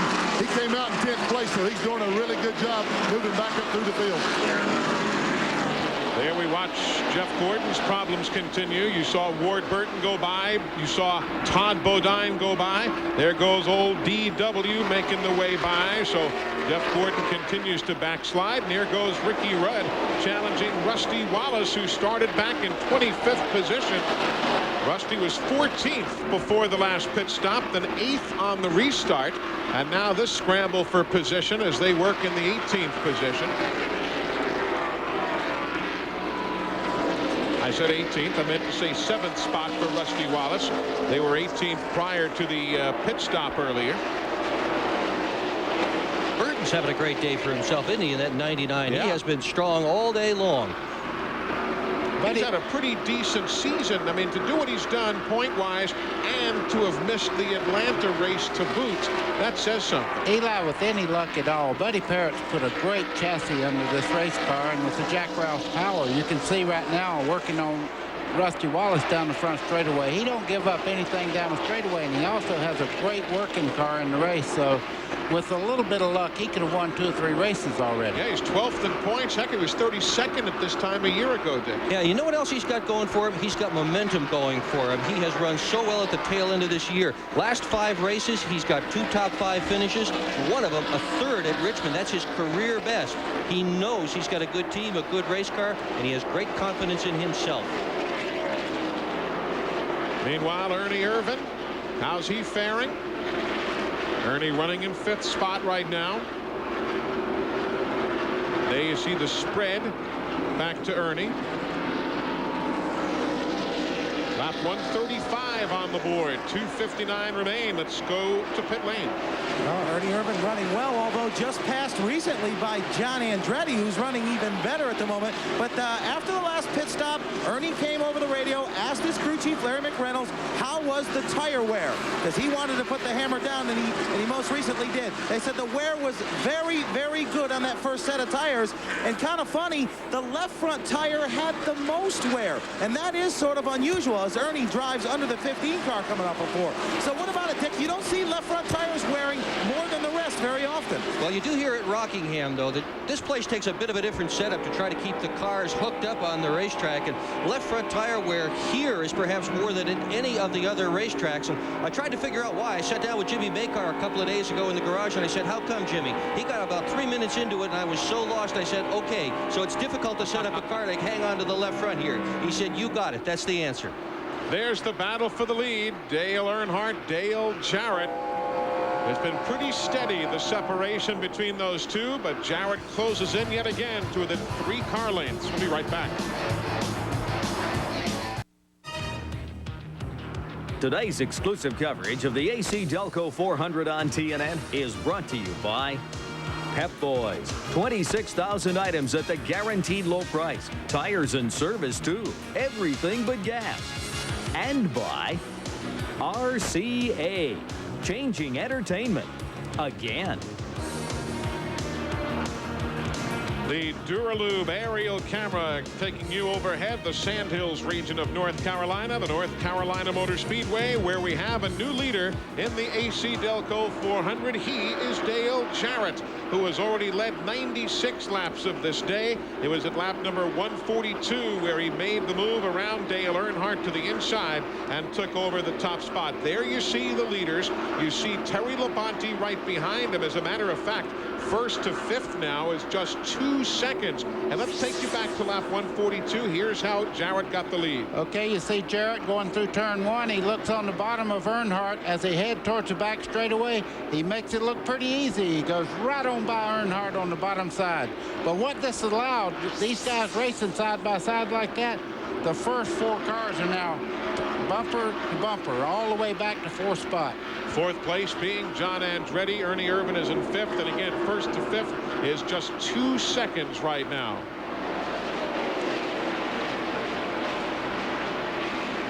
Meanwhile, Jeff Gordon still having handling problems. As a matter of fact, let's go the other way. Instead of taking you back, let's go further forward from Dale Jarrett to Jeff Gordon. He is not that far away from going a lap down. There's Gordon right there. In the overall scheme of things, Jeff's already back in 21st position right now. Still on the lead lap, yes, but not all that far away from seeing the leader starting to fill up his rear view mirror. Eli, I would say less than 100 yards back to the lead of Dale Jarrett as he goes down the back straightaway. I know right now that everybody in Jeff Gordon's pit crew is going, man, we need a caution. We don't want to be it, though. The way his car's handling, man, he has to pick it up, and I don't think he can do it right now. Yeah, so what do you do now? If you get these guys right on the back bumper at Jeff Gordon, would Ray Evernham call him in, put fresh tires on it, and try to fix that handling problem, or does he let the leaders go by? What do you do? Well, he's had 2 chances already to try to fix it. I think what they need right now, I don't think they're going to get it because, quite frankly, Dale Jarrett, Earnhardt, and these guys are hooked up so well. And I want you to look at Andretti. He's moved into 3rd place now. He's waiting on nobody. He's running very, very well. So how would you call somebody in when you're about to go a lap down anyhow and go down 3 laps and maybe a caution come out and really be in trouble? Good point, because only 2 teams are out of the event, and at this stage of the afternoon, we're still showing 30 cars on the lead lap. So that situation really is beginning to, strategy now is becoming a major factor. And short pitting could come into play here this afternoon. Definitely. We've seen that a number of times. I guess most recently at Dover about a year ago was a major story with Gordon and Bobby Hamilton, as memory serves there, when Hamilton started short pitting, and that forced the hand of the DuPont team. So it's going to be interesting. Eli, it always looks good if it works, but if you come in the pits and lose 3 laps, all of a sudden, boy, what a dumb move. Lap number 152 on the board. You're riding with John Andretti, and we are live at the Rock on TNN Motorsports. Welcome, everybody. Looking ahead to 1997. It's been so very popular, and the TNN Salute to Motorsports at Opryland is back again for another go-round. For all the information, just call that number, 889-6611, and make sure you're set to join us there. It's a lot of fun. NASCAR, NHRA, everybody's on hand. IndyCar stars all at Opryland next June. Robert Yates has to have a big smile on his face. 1st and 2nd, the 88 car, the 28 car. Ernie Irvan mirroring him around the racetrack here. What great racing. These guys are going like it's the last 25 laps. Kenny Wallace there on the outside is trying to prevent himself from getting lapped. He had his best finish in 1996 right here in the spring. He was 7th. He's got a good race car. He doesn't want to let those guys go by him, but they are faster. So look at this. The front 4 are all side by side. What a race for the front. And there goes the lead. Ernie Irvan now working down the low side of the racetrack. He's got it in front of Jarrett. They will put the 23rd place man, Kenny Wallace, a lap down if they can. They've got Andretti right there, side by side now with Ricky Rudd. Andretti winning that battle. He's in the 3rd spot. Man, this is good racing today. Oh, good close racing. Ernie Irvan right now has a tremendous advantage. He can turn left in the center of the corner and drive right down to the bottom of the racetrack. You see, he's not using that wide angle. Watch him come up out of this corner. What a great run he has up out of the corner, and he's using an entirely different groove. It won't take long for these spotters to tell on him there. You've got Irvan, you've got Jarrett, you've got Rudd right behind them, side by side with Andretti. 4 Fords battling right there. And Jeff Gordon. First Chevy is Earnhardt in 5th. And Jeff Gordon's about 25 feet ahead of getting lapped right now. As Ernie Irvan comes out of the corner, he's the next car you see right there in front of him. Oh, boy. This is going to be a story right here. Remember, Gordon has only 1 Rockingham finish better than 20th in his 7 prior races here. Of course, that was a win, so that's pretty good. Yes, it was in February of '95, but nevertheless, the overall average ain't that strong. Hey, if you're liking this, stay tuned to TNN because they have just signed Rockingham to the year 2002. So we're going to bring you a lot of Rockingham Winston Cup racing right here on TNN. Joe Wilson and her staff doing so much work here. Chris Browning, the general manager of the track. We're joining you in this brand new press facility, a new garage area, a lot of new amenities for the race fans as well, the most important folks in the whole equation. So the Rock is really something special. There you see Gordon going a lap down. Jeff Gordon going a lap down at lap 163. Boy, I tell you what, you know he's doing everything he can do trying to not go a lap down, but he just couldn't hold him back. Ernie Irvin is flying around the racetrack, and Dale Jarrett's doing the same thing in the other Ford. Well, the other thing he's got to do right now, buddy, is to keep 4 fenders on that car. A loose race car, especially at this racetrack, is very tough to hang on to. More than anything, he has got to finish today. Be great to win, be great to run up front, but there's still 2 races after this one, so he has got to keep that car together. Hang on. Next week, Phoenix International Raceway. We'll have it for you right here on TNN Motorsports. And the season finale in Atlanta, Georgia. Tell you now that Ernie's gotten free. He's pulled around. A good scramble there for second spot. But Ernie now beginning to pull away just a bit. I was just watching the 10 car of Ricky Rudd. He's just behind Dale Jarrett as they go down towards the back straightaway. I think the 10 car may be the fastest car on the racetrack, but he had bad position with a bad pit stop on the last stop. But he is flying around this racetrack. He's going it well here. There's a story about this car also that we kind of touched on as we started into the race today. This is not one of Ricky Rudd's cars. It's one that he bought. One of the old Bernstein cars, right. isn't it? Yeah, it's the one that sat on the pole here. It's the same car that sat on the pole here in October of '94. One of the old number 26 Quaker State entries you might remember. Make it October 95. 95. Field working lap 166. Earnhardt in 5th place. There's your leader, Ernie Irvin. There we go back to Earnhardt. He bypasses Jeff Gordon. If you're following Billy Standridge, he's back from the garage, 59 laps down. So only Robbie Gordon done for the day. Bill Elliott 45 laps down, Standridge 59 down, and only Robbie Gordon out of the race. Eli, while we were talking about the 10 car, he took over second spot and just put Dale Jarrett right away. I think Dale right now is backpedaling just a little bit as Earnhardt moves in on him. Derek Cope, he's on the lead lap, has some debris flapping off the front of that Bobby Allison Motorsports entry. There's Morgan Shepherd in the Remington Arms, number 75. You talk about a high road. Now Derek Cope's taking one in that 12 car, but look at him go down. And here comes Gordon. Gordon peels off. He's had enough. He's gone a lap down. He was then being bypassed by everybody else. Time to do something. A stop at lap number 169 for Jeff Gordon. Glenn, it's all yours.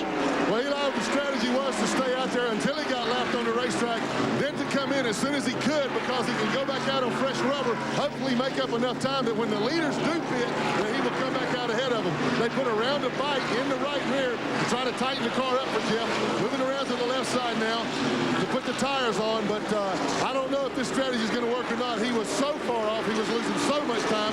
Jeff's down and away in 20 seconds flat. A good pit stop. Now we'll see how the strategy pans out. Meanwhile, on the racetrack, Dale Earnhardt making some good moves. He has bypassed Dale Jarrett, running in 3rd. Also, John Andretti rubbing the wall. Here comes Rick Mast with a stop. We're back in a moment.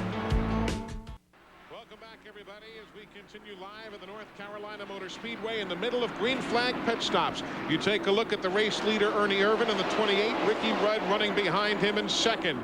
Meanwhile, on the pit lane, Dale Earnhardt is in. There's John Andretti. He has just hit the wall. He has bent the steering on the RCA entry. We'll update that story for you in a moment as we go into his car and ride with him as he tagged the wall off turn 2.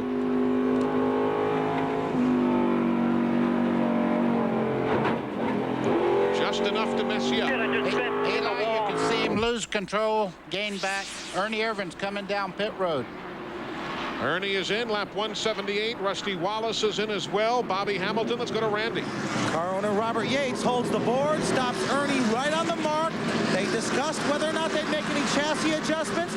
None for the 28 Haviland Ford. They're just going to go with 4 tires, 2 cans of Unical fuel. Already around the left-hand side, Doug Yates rolls in the left front tire. The left rear is on, tightening the lug nuts. Jack Van waits. He's down and away. Excellent stop, 21.5. Just about stalls the cars. Ricky Rudd comes in. Ricky Rudd, the leader at lap 178. He now stops, gives Derek Cope the lead. Derek takes the lead at lap 179. Back to Glenn. Well, Eli Rudd has brought the Tide Ford in. They're on the right side right now. They lose a tire. The guy has to chase it. Wow, out on pit road, he almost got run over by number 9 Spam car. They're onto the left side right now. They're pitting a little bit earlier this time than they did the last long green flag run. Clock on Rudd, 21 seconds. Just to update you on the rest of the cars, Dale Jarrett was in for 19.06. Earnhardt, 19.06. John Andretti, after brushing the wall, was in for 31 seconds. They're trying to pull the sheet metal off the car. Tough break for Andretti. Good pit stops for Rudd, Jarrett, and Earnhardt. Here comes Derek Cope. He will make his stop at lap 181, so he will hand off the lead right here. Everything cycling around now. All these green flag stops taking place. It will be Bobby Labonte is now the race leader as we look back to those on the lead lap who have not yet stopped. So Bobby Labonte is being shown as the race leader, and then we would cycle back around. He is the last of the regulars who have been on the lead lap to have made a stop. And here come the interstate batteries, fellas, ready to service Bobby Labonte. So Labonte is in. He'll make his pit stop at lap number 182. And that will cycle everything back on around again, as we'll have Ernie Irvan, now Dale Jarrett, reassuming the lead at lap number 183. So everything cycles back on around now. We're riding with Dale on the racetrack as he works off turn number 4 and goes by Labonte, who's on the pit lane, and Jarrett is the new leader. So we're midway through here at the North Carolina Motor Speedway in Rockingham. The AC-Delco 400 is live on TNN. Today's exclusive coverage of the AC-Delco 400 on TNN is brought to you by Napa Auto Parts. At Napa, we keep America running. And by Peerless Faucet. Get more out of your faucet than just water. We are live at the North Carolina Motor Speedway. There's Dale Jarrett, your race leader, in the number 88 machine. I'm Eli Gold with Buddy Baker, Dick Berggren, Randy Pemberton, and Glenn Jarrett on the pit lane. There you see the 24 of Jeff Gordon. He is trying to unlap himself. Earnhardt is in second spot. So at this moment, Gordon is a lap plus about 8 or 9 car lengths from the race leader. So as far as where he is in the numbers, he is 18th overall as Earnhardt now gets by him. But again, they're not on the same lap. They're adjusting on Jeff Gordon every time he stops, but you can see by the way the 3 car just went right on by him. Earnhardt just has a measure for him. It's kind of like putting a Band-Aid on a bullet wound. Every time they make an adjustment on it, nothing happens. He seems to be in just as much trouble. Meanwhile, we were bragging on John Andretti for so long today. He hit the wall once. He has done it again just a few moments ago. There he is on the RCA machine, and we'll ride with him on board and see his second shunt with the wall. Just came by there off the corner, and we'll take a look at it again. But once he bent the steering, it really is made. There he is for another hit right there. It's made for a handful. He's back in 22nd now. He came right out of that corner absolutely sideways, as if he was back in the sprint cars again. Now a good scramble right there. You've got Ricky Craven in the 41 leading that bit of action. Todd Bodine in the 33. That's Kenny Wallace in the 81 just behind him. There's your Terry Labonte in the 5. He's in 5th place, Terry Labonte is. And there you see across the top of the screen again. We'll keep that rundown going for you so you can get a good idea of where your favorites are after the pit stops. Average speed at this moment, 131.966 miles an hour. 131.966, and that is well ahead by 15 miles an hour well ahead of last fall's record for a 400-miler here when Ward Burton won. Of course, last fall, and for that matter this spring, we had 10 and 7 cautions respectively, and thus far today only 2, one on the 5th lap for Robbie Gordon and Bill Elliott, and one on lap number 99 when Billy Standridge spun in turn 2. Robbie Gordon, the only retiree of the afternoon, out with the accident early. Race leaders, Dale Jarrett has led. He is currently the race leader. Ricky Rudd has led today. Andretti led for a lap. Jeff Gordon led for a lap. Dale Earnhardt led for about 35 circuits. Ernie Irvan has led, and Cope led a couple of more times. And you're up to speed as far as the numbers in today's AC-Delco 400.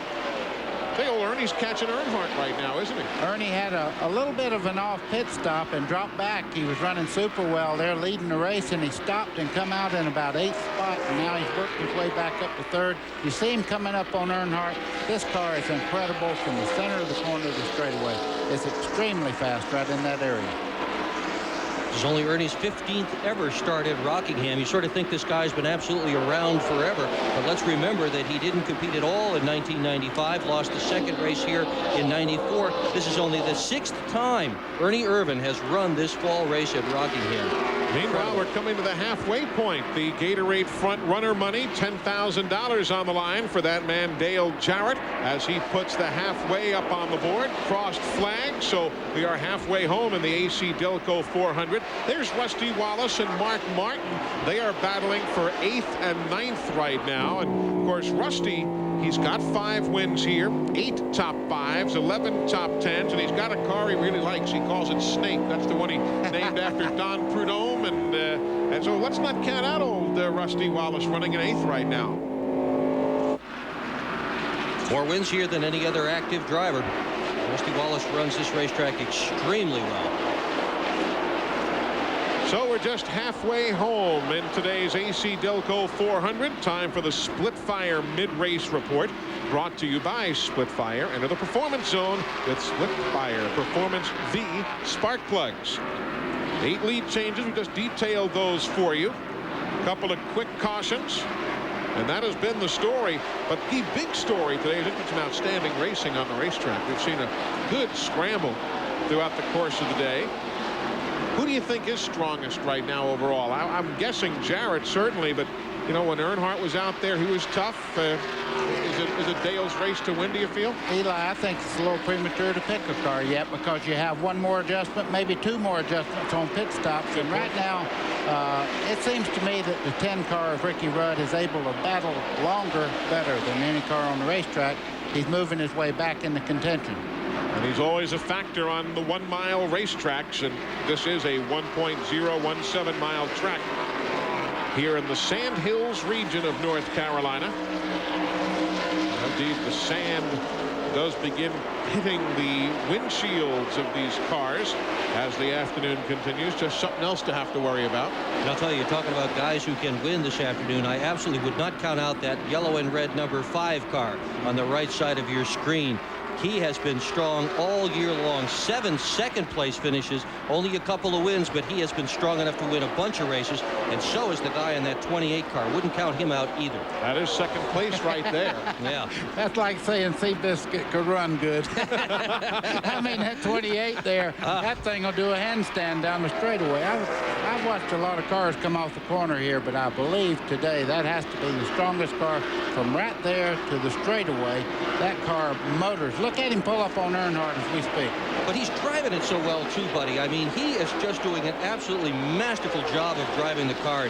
Remember the beginning of the year, everybody was saying, Ernie, are you back 80%? Are you back 85%? Guess what, folks? He just went by Earnhardt on the bottom. He is back 110%.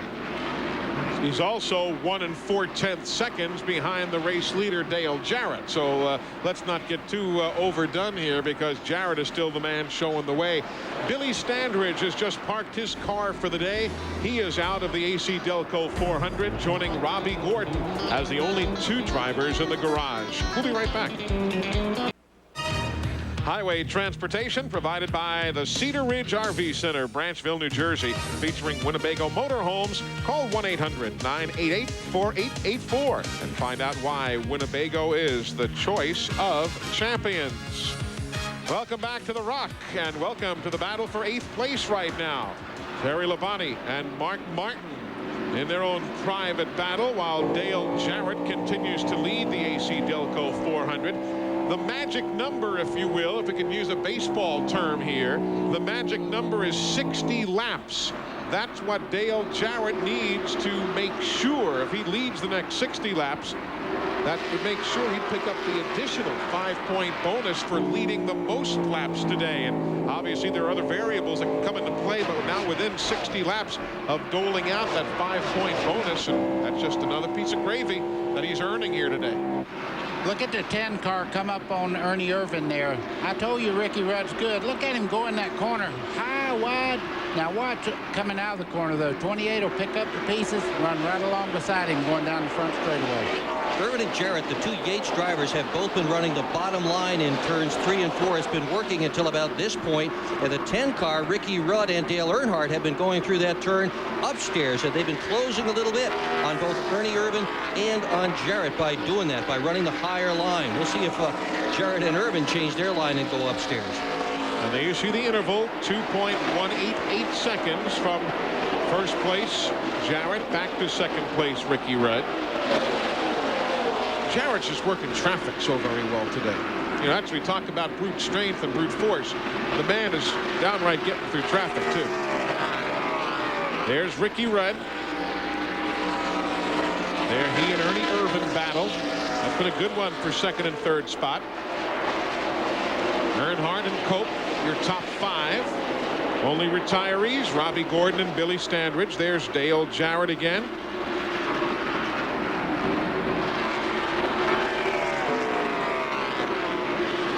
Interval between the top 2.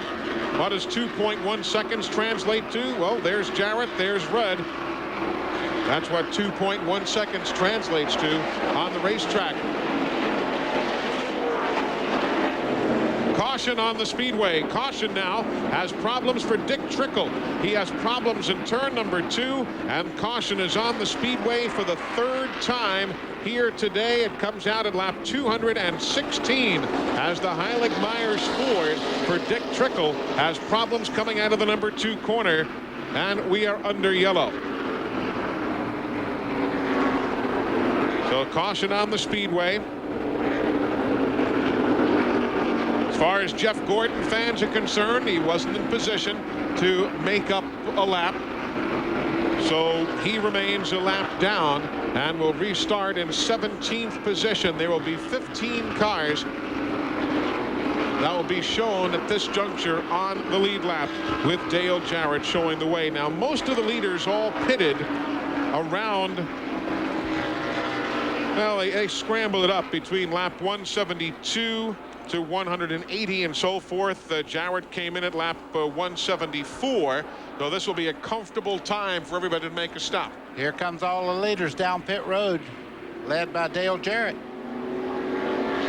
Jarrett's in, Rudd is in, Ernie Irvin is in now in front of Randy Pemberton. Well, Ernie Irvin is in. The adjustment they're going to make on the 28 car, he said he was a little tight in the middle. They're going to go ahead and pull a rubber out of the spring of the left rear. Already done with the right side tires. We're going to take a look and see how long that takes him to get the rubber out of the left rear. Actually, don't see it being pulled at this particular time. Ernie Irvin down in the way. Glenn Jarrett. But Dale Jarrett's already been in and gone, Randy. Here comes Ernie by, and Ricky Rudd is down and away. They did make air pressure adjustment on 3 of Dale Jarrett's 4 tires that they put on. I did not see an adjustment on Ricky Rudd's car, so if they made one, it was air pressure as well. He liked his car. Rudd's car really strong at the end of a run. Dale Earnhardt's car, they came in and changed 4 tires as well. They're still adjusting on his car. His car is very fast at the beginning of the run, then fades a little as it gets some laps on the tires. And not a good stop for Dale Earnhardt, Dick. Well, it went fine until he went to take off out of his pit stop, Eli. He stalled the car. They had to push it and get him going. Let's go to Randy. Well, Ernie Irvin did make that pit stop. I could not even see it. They did it so quickly on the left rear, but he did indeed get the rubber out. So they made their proper adjustment. Couldn't even see it. Just want to let you know what happened. All the lap teams now on the pit lane. Lap 217 for their stop. We are live at the North Carolina Motor Speedway in Rockingham, just past halfway. We are back here at the Rock. Field getting the 1 to go signal, but time for us to bring you an innovation in motion brought to you by Peerless Faucet. Get more out of your faucet than just water. In Winston Cup racing, we have the driver to tell us what the car is doing. But another good way to know what the car is doing is by reading the tires. Now, obviously, the best way to read the tires is with an air pressure gauge. The tire pressure has gotten so critical that we have to have a gauge that reads in tenths of a pound. But another way we can tell what a car is doing by the tires is by a tire pyrometer. We can read the temperature across the tread of the tire. The tire that's the hottest is doing the most work. The third thing we can do is take a wear reading. We use a depth gauge. The tire comes from Goodyear with holes in the tread, and they have a set depth that they're supposed to be. We can measure the wear across the tread of the tire. The tire that's wore the most is doing the most work. If it's not worn evenly across the tread, then we don't have the camber set properly. We put all these measurements on a sheet of paper. You can find a lot of crew chiefs comparing these things on Saturday afternoon. Green flag is in the air. That's a whole lot more scientific than run what you brung in the old days, that's for sure. It is that, but look at Jeff Gordon trying to get that lap back. If he can just get ahead of, I don't believe he's got enough, though. It looks like Dale Jarrett is fighting him back. He does not want him back in the lead lap, so he's fighting every way he can. Well, he's working on the low side. He's got it, but can he hang on to the low groove? Here comes Jarrett. I tell you what, this is a great race today, guys. Look at this. They're fighting around here every lap. If you're looking for Ricky Rudd, though, he was second coming in. He lost 5 positions coming off the pit lane. He's now 7th. Earnhardt was 4th, and when he stalled the car, came out 11th. Meanwhile, Derek Cope was 5th and exited the pit lane in 2nd, so good work again from that crew. Well, it was a good battle for Gordon while he tried to wage it, but there's too much strength right there for Dale Jarrett. He's going backwards, put the car on the move right now. Darrell Waltrip, he's moved by Jeff Gordon, and he's trying to make up one of his laps. He's 2 laps down right now. So is Ted Musgrave, but that 28 car is rumbling back here in 2nd spot. All right, Darrell Waltrip, as you see right there, top of your screen, running in 26th position. Brian White has joined us here in the booth. If you were watching earlier today, you know that the star from Asylum Records sang our national anthem here today. And Brian, it's great to have you on board. Good to see you. Well, thank you. What do you think of all this? That's my first race ever. I understand that. Quite a spectacle, huh? Oh, yeah, it's awesome. I'm very proud to be here. By the way, congratulations on winning the Horizon Award at the CMAs the other night. I was watching. I know the whole family was sitting back and enjoyed it, and it was quite a night for you. Well, yeah, it was, and I appreciate you saying that. Thank you. It's been quite a run for you. I mean, we talk about athletes having good runs. You have just come into prominence and have gotten all sorts of rave reviews. Oh, well, a lot of great things have been happening this year, but I tell you what, this is definitely one of the highlights of 96 for me. Man, this is cool. You know, you're standing next to a Hall of Famer, this big guy, Buddy Baker, in the International Motorsport. You ever get the interest? You'd like to get out there and drive one of these one day? Well, I drove in the Legends race a couple of weeks ago for the first time. I was real scared, but I think next year hopefully if I get lucky, I'll get to qualify. If I could sing like you, I'd wear a collar, not a helmet. I'll tell you that. I wouldn't want to hurt that voice. There you see the scramble involving Ricky Rudd in the 10. He's in 4th position. Then Rusty Wallace in 5th. Terry Labonte in 6th. And then you've got Jeff Gordon, who's being shown a lap down. I understand you're sticking around the Tar Heel State with the date at the State Fair coming up tomorrow, huh? Yeah, I'll be there tomorrow. Yeah. That's going to be a good time for the folks who want to get out there and see. I saw you signing autographs at when we were doing the TNN Salute to Motorsports earlier this year. Oh, yeah. No, I guess it was Fan Day, come to think of it. It wasn't the Motorsports, it was Fan Day. Oh, problems up in the corner. Johnny Benson in turn number 3 after wrecking at the other end of the speedway here earlier in the week and going to the backup car.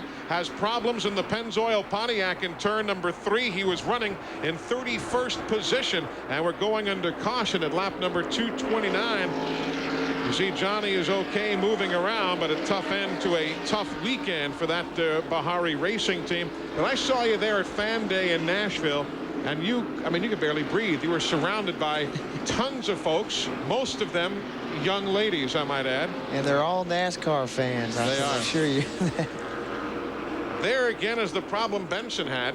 Boy, I mean, 2 cars in 1 week, and this car is really bruised up on the left side there. The good part was you could see Johnny Benson was out of the car and in good health, so that's the main thing. They can build more cars. How'd you enjoy your visit to the garage today, Brian? You have a good time meeting some of the fellas? Yeah, it was great. I finally got to meet Jeff Gordon today and hung out with him a little bit. Real nice guy. I got to get a couple autographs from him, and as they say in Nashville, I gurned him a little bit. So I hear you. Well, Brian White, thanks for joining us. It was great listening to you with the anthem earlier, and I know everybody's going to enjoy your music for many years to come. Great to see you. Anytime. Thank you. Brian White of Asylum Records, and we are under caution here at The Rock. We're coming right back. Commercial transportation for this broadcast has been provided by Ryder, the official transportation company for Opryland. Welcome back to the North Carolina Motor Speedway in Rockingham. We are working under caution, the 4th of the day after Johnny Benson spun in the corner. Time now for an AutoZone Tech Fact, brought to you by the more than 1,450 AutoZone stores across America. AutoZone, the best parts in auto parts. In NASCAR Winston Cup racing, we run at different size racetracks. Driver comfort is very important to performance. A driver feels comfortable turning the steering wheel just past a quarter of a turn. As the size of the racetracks change, we don't want the driver to have to turn the steering wheel any more or less. So what we do is change the ratio of the steering box. Now what that means is the driver can turn the steering wheel into his comfort zone, and the box will adjust the angle of the front wheels. Short tracks, 12-to-1 steering box. Super speedways, 16-to-1 steering box. The smaller the track, the smaller the number. The bigger the track, the bigger the number. And we thank Ray Evernham for that. Field getting the 1-to-go signal. And now let's look back, guys, over the last 7 races here at Rockingham. See how the 3 top point men have done. Now, old Dale Jarrett had led 9 laps. Old Dale Jarrett right now is already leading himself close to 200 this afternoon. He's doing what he has to do. Exactly. That's it. You know, we talked about it at, we signed on at 12:30, and we said, you know, if things go according to previous performance, we said Jarrett could leave here with the point lead. And that's right now the way it's shaping up. Jarrett has the lead. Terry Labonte is in 6th, and you've got Jeff Gordon who'll try and get a lap back running in 17th. You know, we talked about Jeff Burton a while ago. There he is in 2nd place. He's not out of this thing by a long shot. We've talked about, of course, the 88 car being strong, but so is Jeff Burton. So is the 28 car of Ernie Irvin. And you have the 10 car that's made up more positions probably in any car out there today of Ricky Rudd. Green flag in the air as the field works back to the corner. Last year, Ward Burton got the win. Jeff Burton in 2nd right now. He's going to see if he can make it a brotherly sweep here.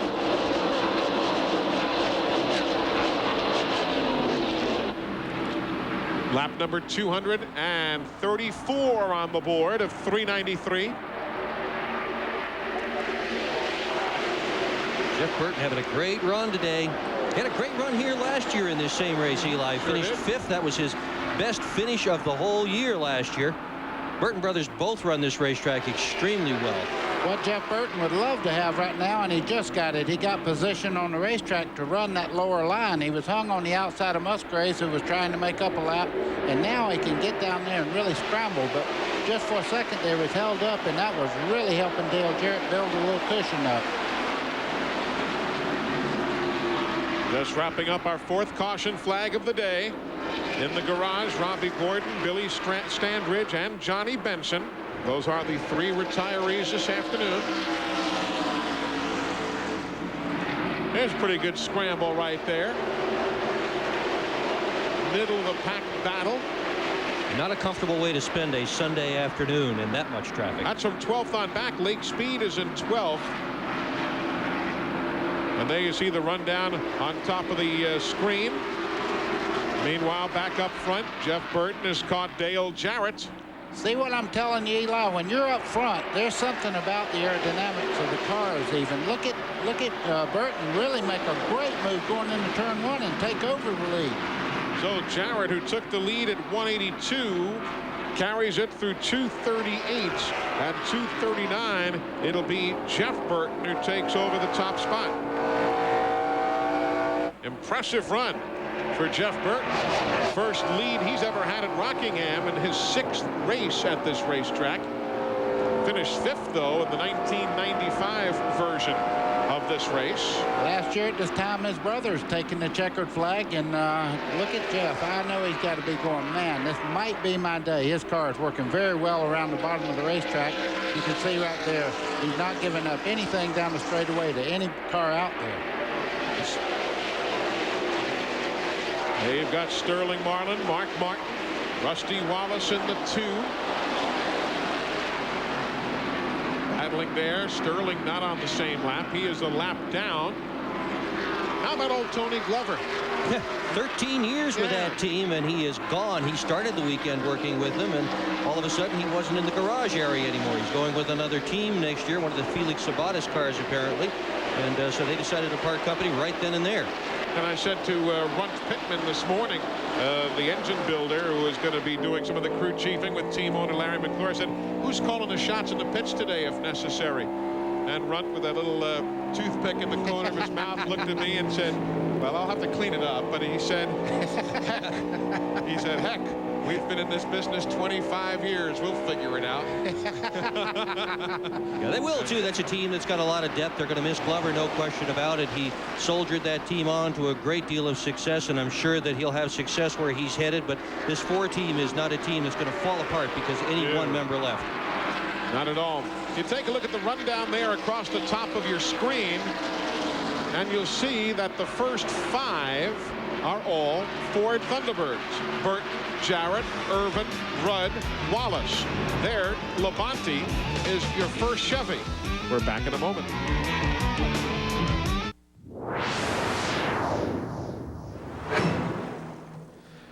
We are back at the North Carolina Motor Speedway in Rockingham. The AC-Delco 400 with a new second place man. Ernie Irvin's just gotten around Dale Jarrett, but it's Jeff Burton who is leading the 6th race for him this year. And he is showing the way at the current moment. Took the lead at lap 239 some 10 laps ago. Let's remind you that due to the live coverage of today's AC-Delco 400, the best of Shade Tree Mechanic will not be seen today, but be sure to join us in 2 weeks when we return to our regularly scheduled time. That's Shade Tree Mechanic returning to you in a couple of weeks' time here on TNN. And we're giving you that full Napa update across the top of the screen. The field standings brought to you by Napa Auto Parts. At Napa, we keep America running. We were just talking about Tony Glover moving on from the Kodak Film Chevrolet, moving on a little bit more quickly than he thought, actually. Glenn Jarrett picks up the story on the pit lane. Well, Felix, we've been talking about Tony Glover leading the 4 car, but all that came about is because basically Tony Glover has agreed to work for you next year. Hopefully he'll be at the race shop tomorrow. So he's going to start tomorrow, Monday morning, is that right? Well, either tomorrow or Tuesday.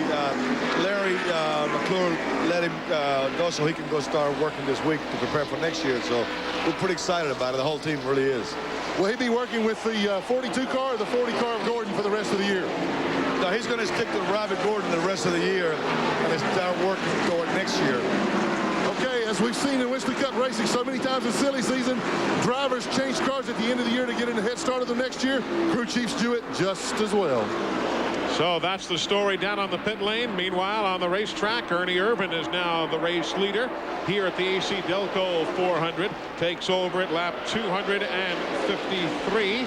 Jeff Gordon still running a lap down. There you see him. Not quite still to his liking, that race car. Eli is 100% better than he was, so this is the best Jeff Gordon's run all day. He is at least in check with the leaders right now.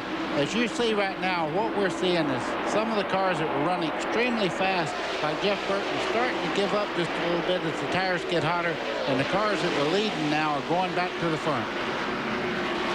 Gordon is running well. He is really running well. He's able to stay with the leaders without any problem at all. Seems to be able to run high, seems to be able to run low. He has complained about the car pushing now. It was loose before. Now it's pushing a little bit, but you can see him in the picture. He's hanging right in there. They better not touch it. I guarantee you they have really dialed that car in compared to what he was when he went a lap down not long ago. There's 6th, 7th, and 8th place right now on the racetrack. Earnhardt, Rusty, Terry Labonte.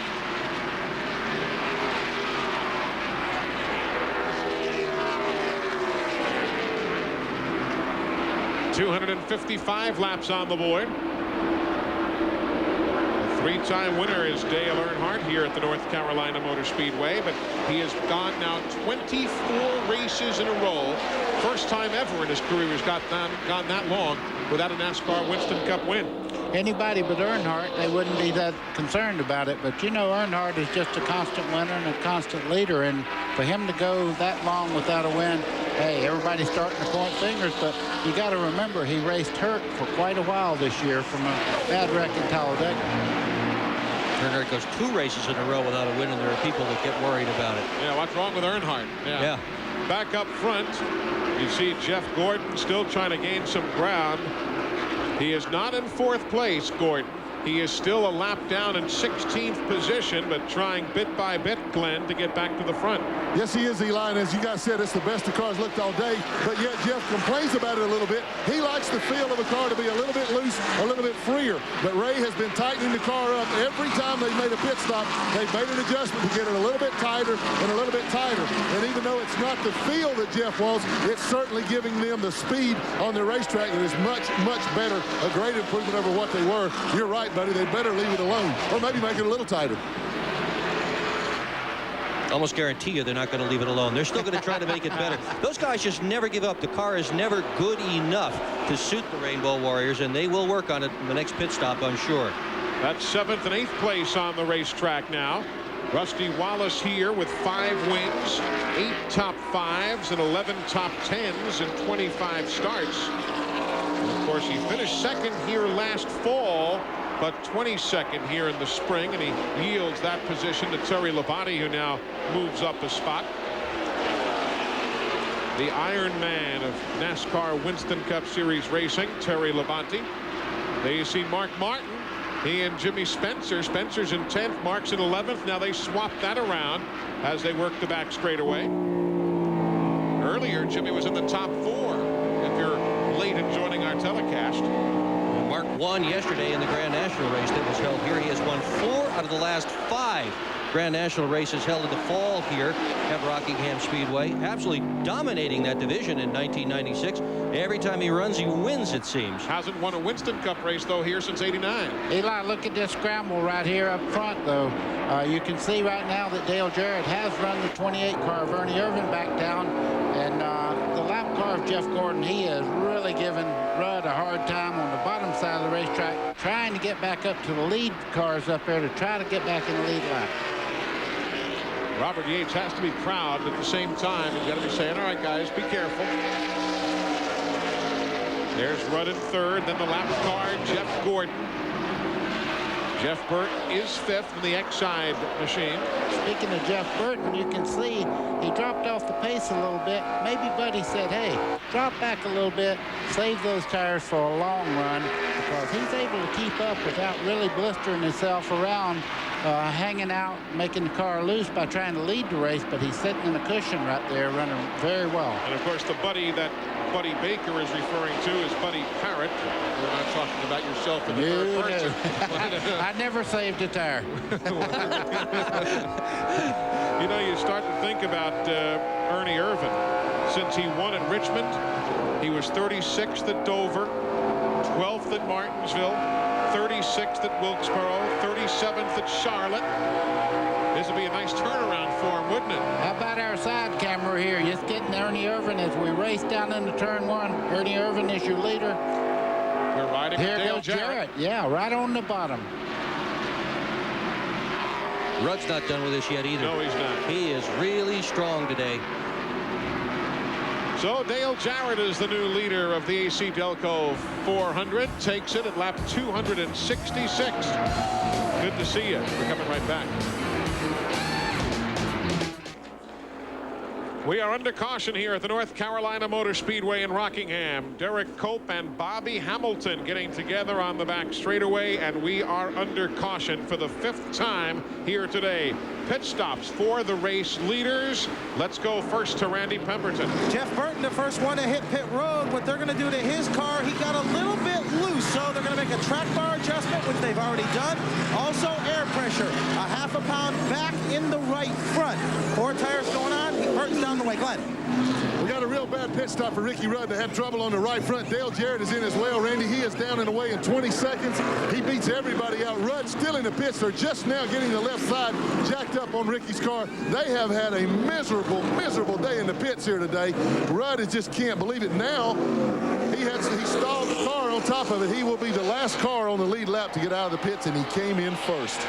My goodness, Derek Cope tried to stop to go to the garage, but didn't, maybe not having full brake pedal or something, and you see him now backing up, trailing what remains of a Bobby Allison investment. Here's what happened on the back straightaway.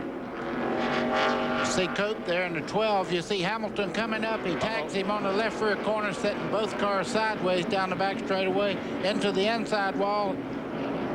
In just a second, you'll see the 12 car go back across the track and into the outside wall. And no further contact, but that was certainly enough. We'll take a look at it from another angle for you. There's Cope, the second man in line. And he and Bobby Hamilton. And caution on the speedway for the 5th time as both teams have taken their cars to the garage area. They're working on Bobby Hamilton's car, but here's Derek Cope right there in front of Jeff Gordon, who just does sneak by on the pit lane. As a note, Gordon did not get his lap back, Randy. He gave it a good run with Ricky Rudd, but couldn't get his lap back. Eli, I'll tell you what, my heart was in my throat when I was watching Derek Cope try to make a left-hand turn into the garage area. Without any regard, at that particular time, he backed up right in front of the 24 car. He had no brakes, and I mean, he just barely missed him. Glenn Jarrett. Well, Kenny Wallace came by, pulled out of his pit, Randy, and the crew was screaming at him, waving him back. He'd already gone too far. They left lug nuts loose on the left side, so he just simply stopped in Jeff Gordon's pits, and they gladly provided the service for him. Now the Rainbow Warriors and the Attaboy right there for a little bit of help. So we work under caution, lap 272. That's the story under yellow here at Rockingham. We are back under caution here at the North Carolina Motor Speedway. Again, taking a look at what happened with Bobby Hamilton and Derek Cope on the back straightaway. Okay, the 12 car on the outside there, that's Derek Cope. You see the 43 come up out of the corner there. Boy, he's just flying up off the corner. You don't know whether Derek Cope might have checked up just a little bit, but the ground really got hard to handle there as he crammed him in the left rear corner and set both cars sliding. They're still working on Hamilton's car on the pit lane while Derek Cope is in the garage. Kenny Wallace on the racetrack finally did lose that loose wheel. We'll update you more when we come back. Welcome back, everybody. Jeff Gordon has on the restart unlapped himself. Let's see if he can stay there, though. He's on the tail end of the lead lap, Gordon is. He's being shown in 14th position. Lap 278. Basically, if we stay green, guys, one more pit stop, huh? Boy, that's a valuable makeup there. Yeah, one more stop, Eli. That's important, too. But right here, if the caution comes out again, Jeff Gordon's back in the hunt again. Good scrambles there. Wallace and Earnhardt. Terry Labonte is in the mix. Mark Martin in the mix. They are all on the lead lap.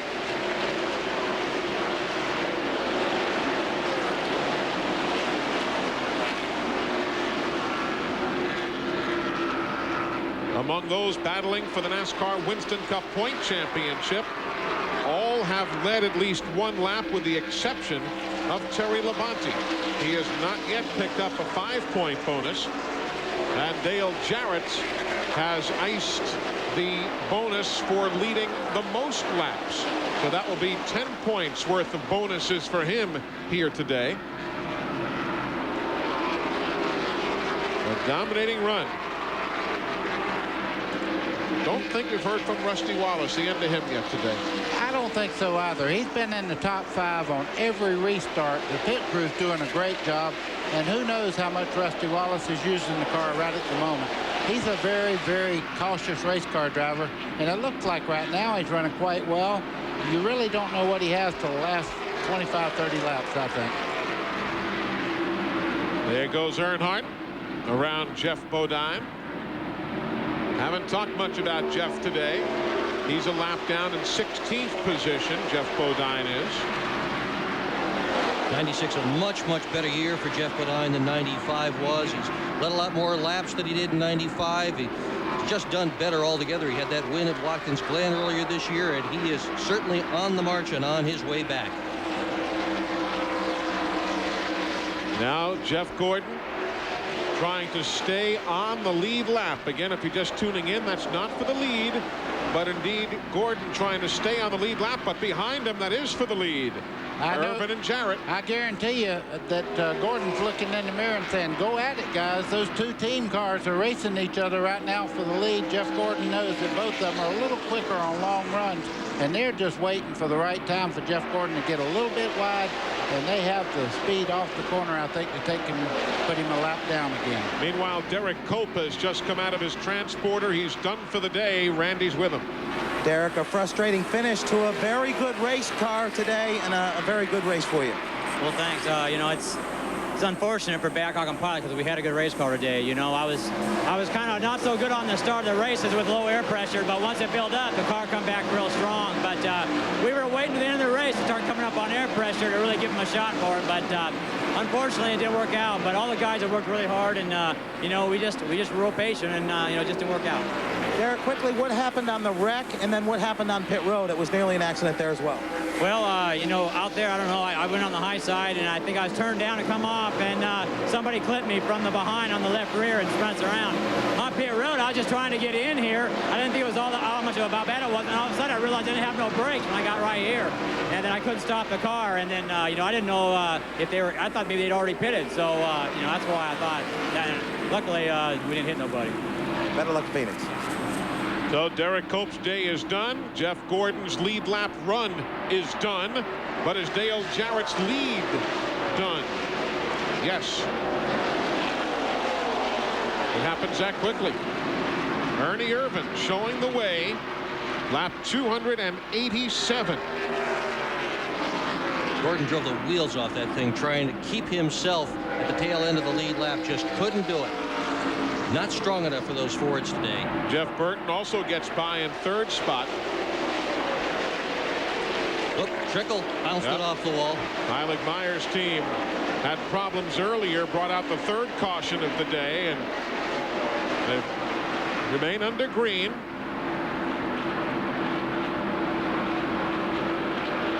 Turns 3 and 4 for the leaders. 3 Fords up front. You know, it's amazing.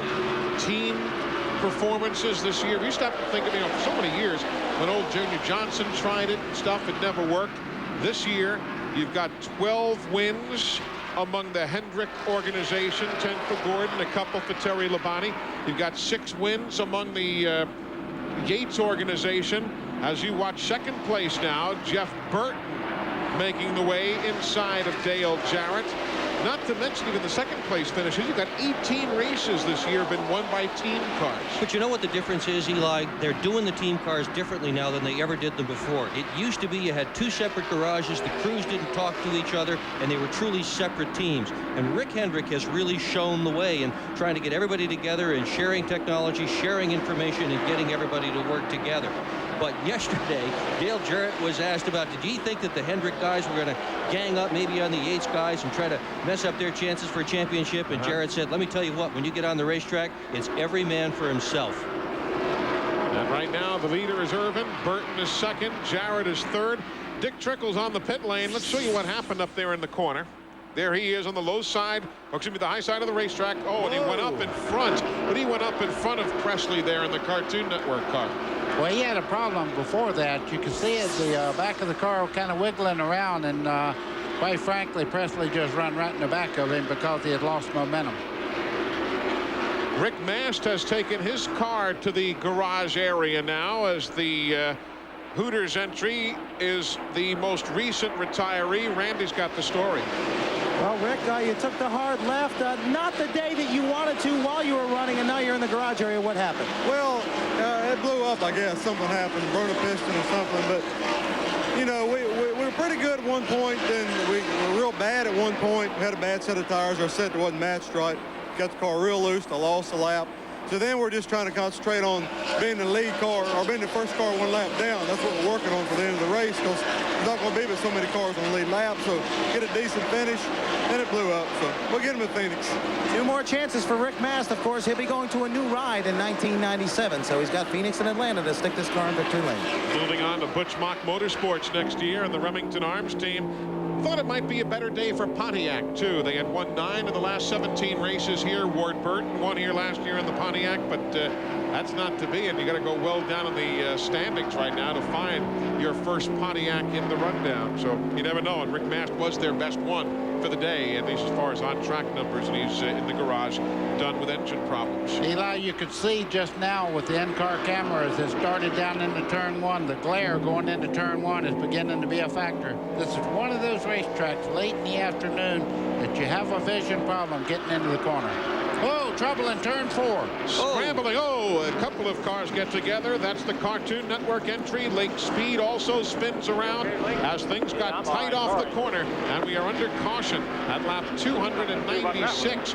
Lake was running in 13th position, and Robert Presley was running in 20th. Here comes Gordon now. He's not going to get his lap back. He got by Jarrett, but was nowhere near Ernie. You see Irvin ahead of him there, and Gordon couldn't do it. Lake Speed already fires up the Spam car and takes it to the garage area. He is the 6th retiree, and Robert Presley, you see him moving around there, and they're going to have to keep pit road closed right now because he's near the entrance to the pit lane. But take a look what happened. Well, you can see him sideways there, and Lake tried to go to the high side and collected him up there. Both cars have a lot of damage to them. Robert Presley driving in 29, be in that car next year. Just one of those, yeah. That was just one of those deals where there was simply no room at all, and Lake either was going to hit the wall or hit Presley. He tried to squeeze between the two of them, and it didn't work out. You hear the story about they painted up a mock car. You know, Lake is going to be sponsored by the University of Nebraska next year. They had this designer paint up a mock car to show to the University of Nebraska, to show them what the car would look like next year for them to sign off on the design. And it looked great, except they used the University of Oklahoma color by accident. They used the wrong red, and the guy just about had a conniption when they showed him the car, and he said, that's not going to cut it. So they've gone back to get the right color, Cornhusker red, but yeah, they showed up with Oklahoma Sooners red on that race car. Pit road is still closed because Robert Presley's car is near the entrance to the pit lane, and that's where a lot of safety crews are. You see it right there, and that's, you see, just as the guys turn onto the pit road. So for the moment, the pit lane remains closed as we work caution for the 6th time here this afternoon at the North Carolina Motor Speedway. You know, one of the big questions now, is there a car out there that can go the distance if they had to go right now on this last pit stop? Every time they go around here and the pit lane is closed, is really adding to the drama as far as whether you can stretch it all the way to the finish. Well, you'll be looking at roughly 93 laps as of this moment, about 95 miles. Should be able to make it, but it's going to be close. We're coming right back. You are back just in time for the pit road to open. They have cleared Robert Presley's car, and here come the pit stops. We are, at this point, 95 miles from the finish. Randy, fuel shouldn't be a problem. No, it won't be any problem on fuel, although crew chief Larry McReynolds told Ernie Irvin, please conserve fuel under caution and when we get back under green. But I've got one better than that. He said, coming into the pits, when you leave, make sure you conserve these tires. Don't spin them when we leave pit road. They're already on the left-hand side now. Getting finished. Let's see if Ernie spins it. Matter of fact, he does a lot, Glenn. Bill Jarrett beats him out again. As 4 tires, he beats Ernie Irvin out. And Ricky Rudd pit, guys, we've got a situation here that I've never seen. I remember I told you all day about how bad their pit stops were. Well, they've got another one. They went down and recruited Bobby Allison's 2 tire changers to change tires this time because they were having so much trouble with their own guys. They had a problem here as well. This has just been a total disastrous day for the Ricky Rudd team as far as pit stops go. The 2 tire changers that were there are sitting up on the toolbox with crew chief Richard Broom. I tell you, they've had a bad day all the way around. Of course, situation's been documented. Richard Broom, and I guess Glenn mentioned it earlier, won't be back next year. Jim Long, who's currently with Lake Speed, goes over as the crew chief. There's Jeff Gordon in. Couldn't get his lap back. He is running in 14th position. 1 lap down to the race leaders. Of course, the big story here again is going to be the tire wear on an abrasive racing surface. Yeah, they can go 95 miles on fuel. Guys going to be skating just a bit, I bet, when they get there. Well, it's going to favor the good chassis and the good balanced cars out there. And we've already watched the 88 car of Dale Jarrett. He seems to run very well on long runs. The 10 car of Ricky Rudd, the 28 car. Those guys have showed a lot of muscle. But don't forget about the 2 car of Rusty Wallace. I still think he has a lot of race car. And Dale Earnhardt is still sitting there with a good chance. He's in 5th spot right now. We're coming back. The AC-Delco 400 within its final 90 laps. We're back with more in a moment. We are back and we're set for the green. Let's see if Jeff Gordon can get back on the lead lap. Doyle Ford says hold it down. Green is in the air. Here we go. 393 makes up the total lap count today. We're at 306. Jarrett's getting good restarts on top of everything else. A little puff of smoke there between the 24 and the 88. Oh my god, 28, 3 wide going into the 3rd turn. Ernie goes high. That's Jeff Burton behind him. Now Sterling Marlin, he is in 14th position. He wants to get a lap back. He is just a lap down and wants to be in a position if he can. If you're wondering what the Kodak team was doing there, he wants to get his lap back, but he's goodly distance already behind Jarrett. So is everybody else. Jarrett has just rocketed off. He got a terrific start on the thing, and everybody else is just still side by side, so Jarrett's checking out. Riding with Mark Martin. He's in 10th. Just joining us, Jarrett has already picked up the bonus for leading the most laps today. Jeff Gordon has led a lap. Terry Labonte has not. You can see Rusty Wallace in the 2 car there trying to get by Jeff Gordon right now. He seems to have picked up the pace just a little bit, and he has Earnhardt tucked right under the rear quarter panel as they go down towards the number 3 corner. That's 2nd place.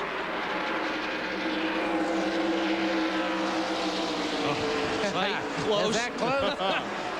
That looked like a parade instead of a race there. 3 wide. Going into turn 1. Wallace and Earnhardt are on the lead lap. Gordon is not. Labonte is in the 5.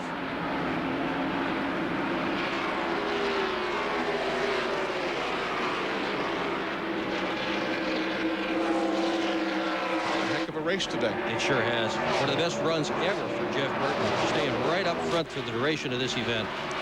Of course, Dale Jarrett, he has never won a race from the Busch pole. Eli looking at the 5 car there. He's just watching everything that's going on right now.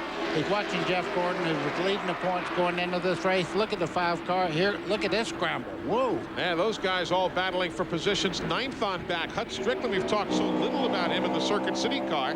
He's on the lead lap in 9th, having a good run.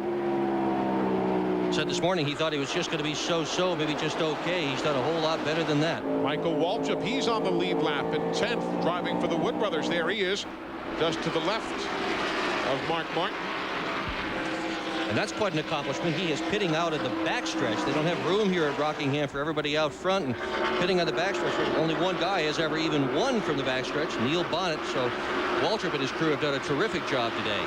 Only 30 pit stalls here on the main straightaway. Everybody else, as Dick says, pitting on the backstretch.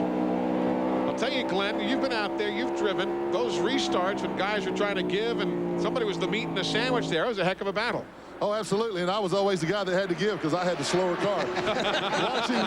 watching the furious battle. In fact, Earnhardt just finally was able to put Jeff Gordon behind him there. Gordon raced him hard for about 6 or 8 laps there, and Earnhardt was not happy. We got a car in the wall going into 1. Problems up in the corner.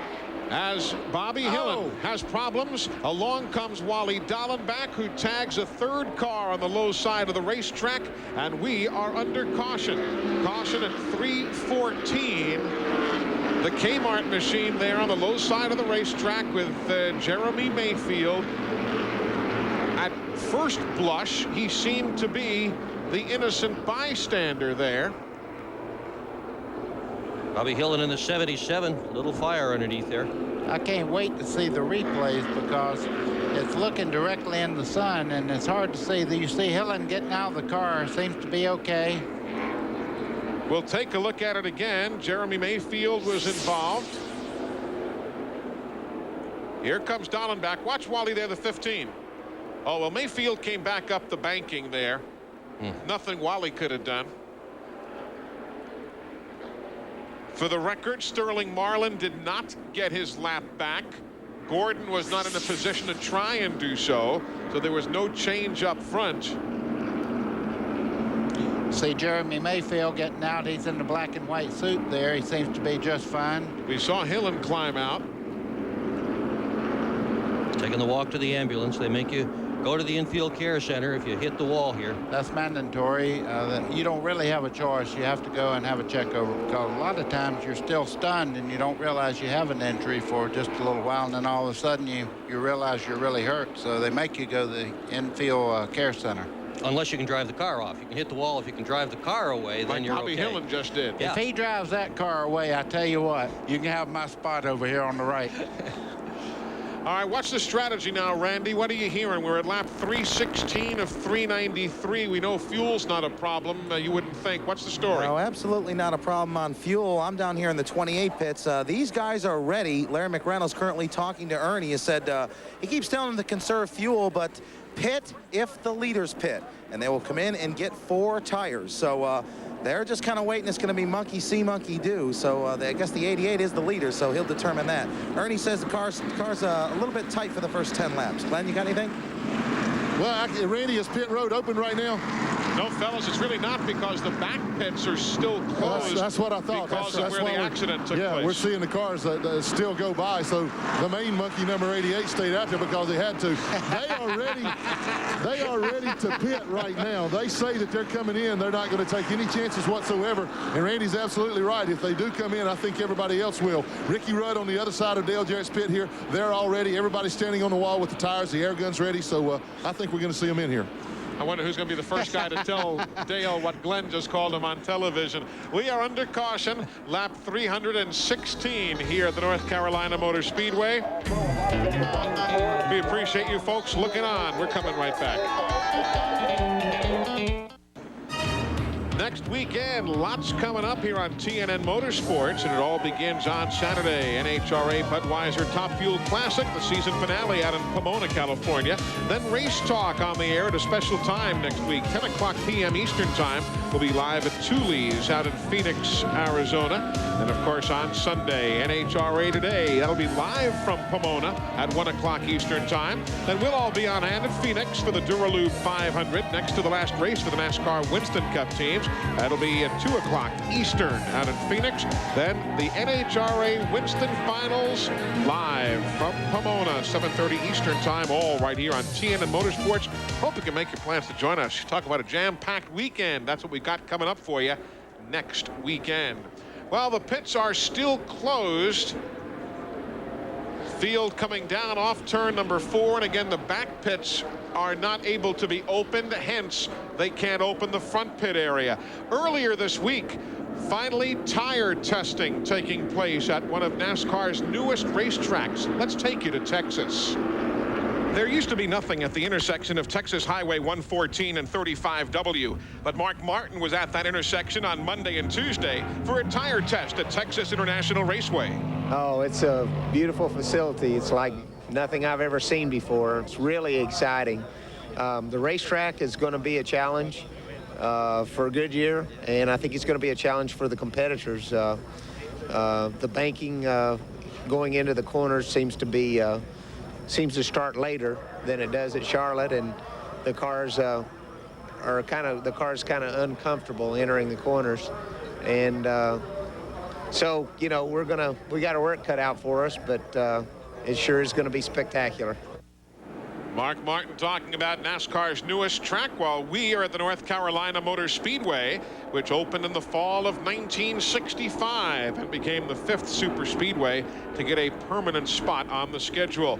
Well, track cleanup has continued. It's now clear enough for the teams to make their way to the pit lane, and here comes everybody for a stop. Lap 320. Let's go to Glenn Jarrett. Dale Jarrett brings the quality care Ford in. This should be their last pit stop of the day. They actually were hoping this thing would go green the rest of the way, but it does give them a chance to make a little chassis adjustment. They're going to put a half a round of bite into the right rear. Rusty Wallace took on gas only. He goes by everybody going out first. Let's go to Randy Pemberton. 4 tire stop. We speculated we might see some different strategy. Most guys take the 4. The 99 car beats the 28 out. So does the 5. Eli was just watching. The 10 car did not choose to make a pit stop yet. I just wonder if, since they were having bad stops, I think that might have been a bad gamble, though, with so many laps left in the race. But he's rolling the dice right now. He's doing what he thinks he has to do to win the race. So Ricky Rudd is the race leader at 320. Here come some of the other lapped machines, Glenn Jarrett.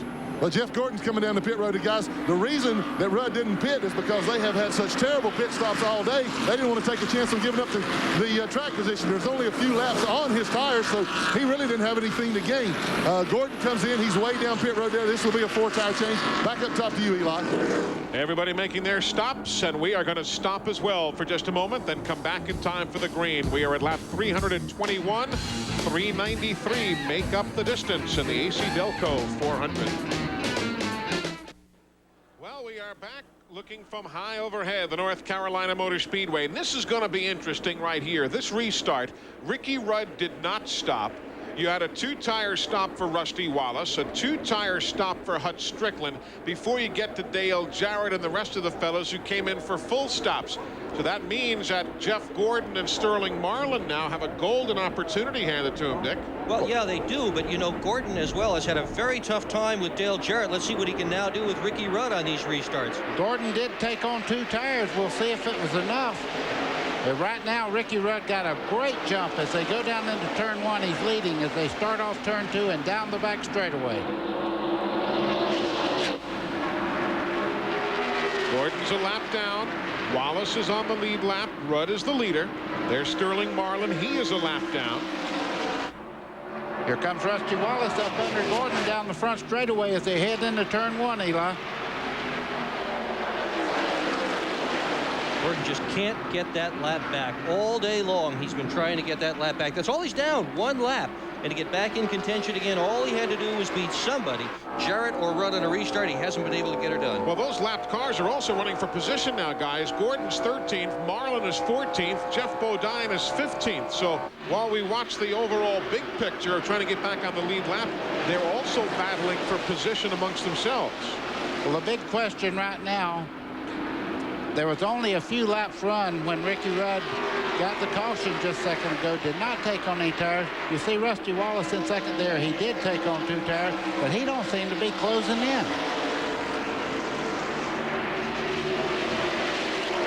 What a scramble back in here. Look at this 2-wide racing by everybody.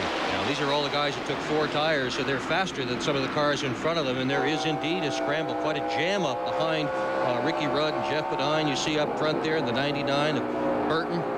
Ward Burton came by, looked as though he was having an overheating problem. I just got a quick glimpse out of my eye at the MBNA Pontiac.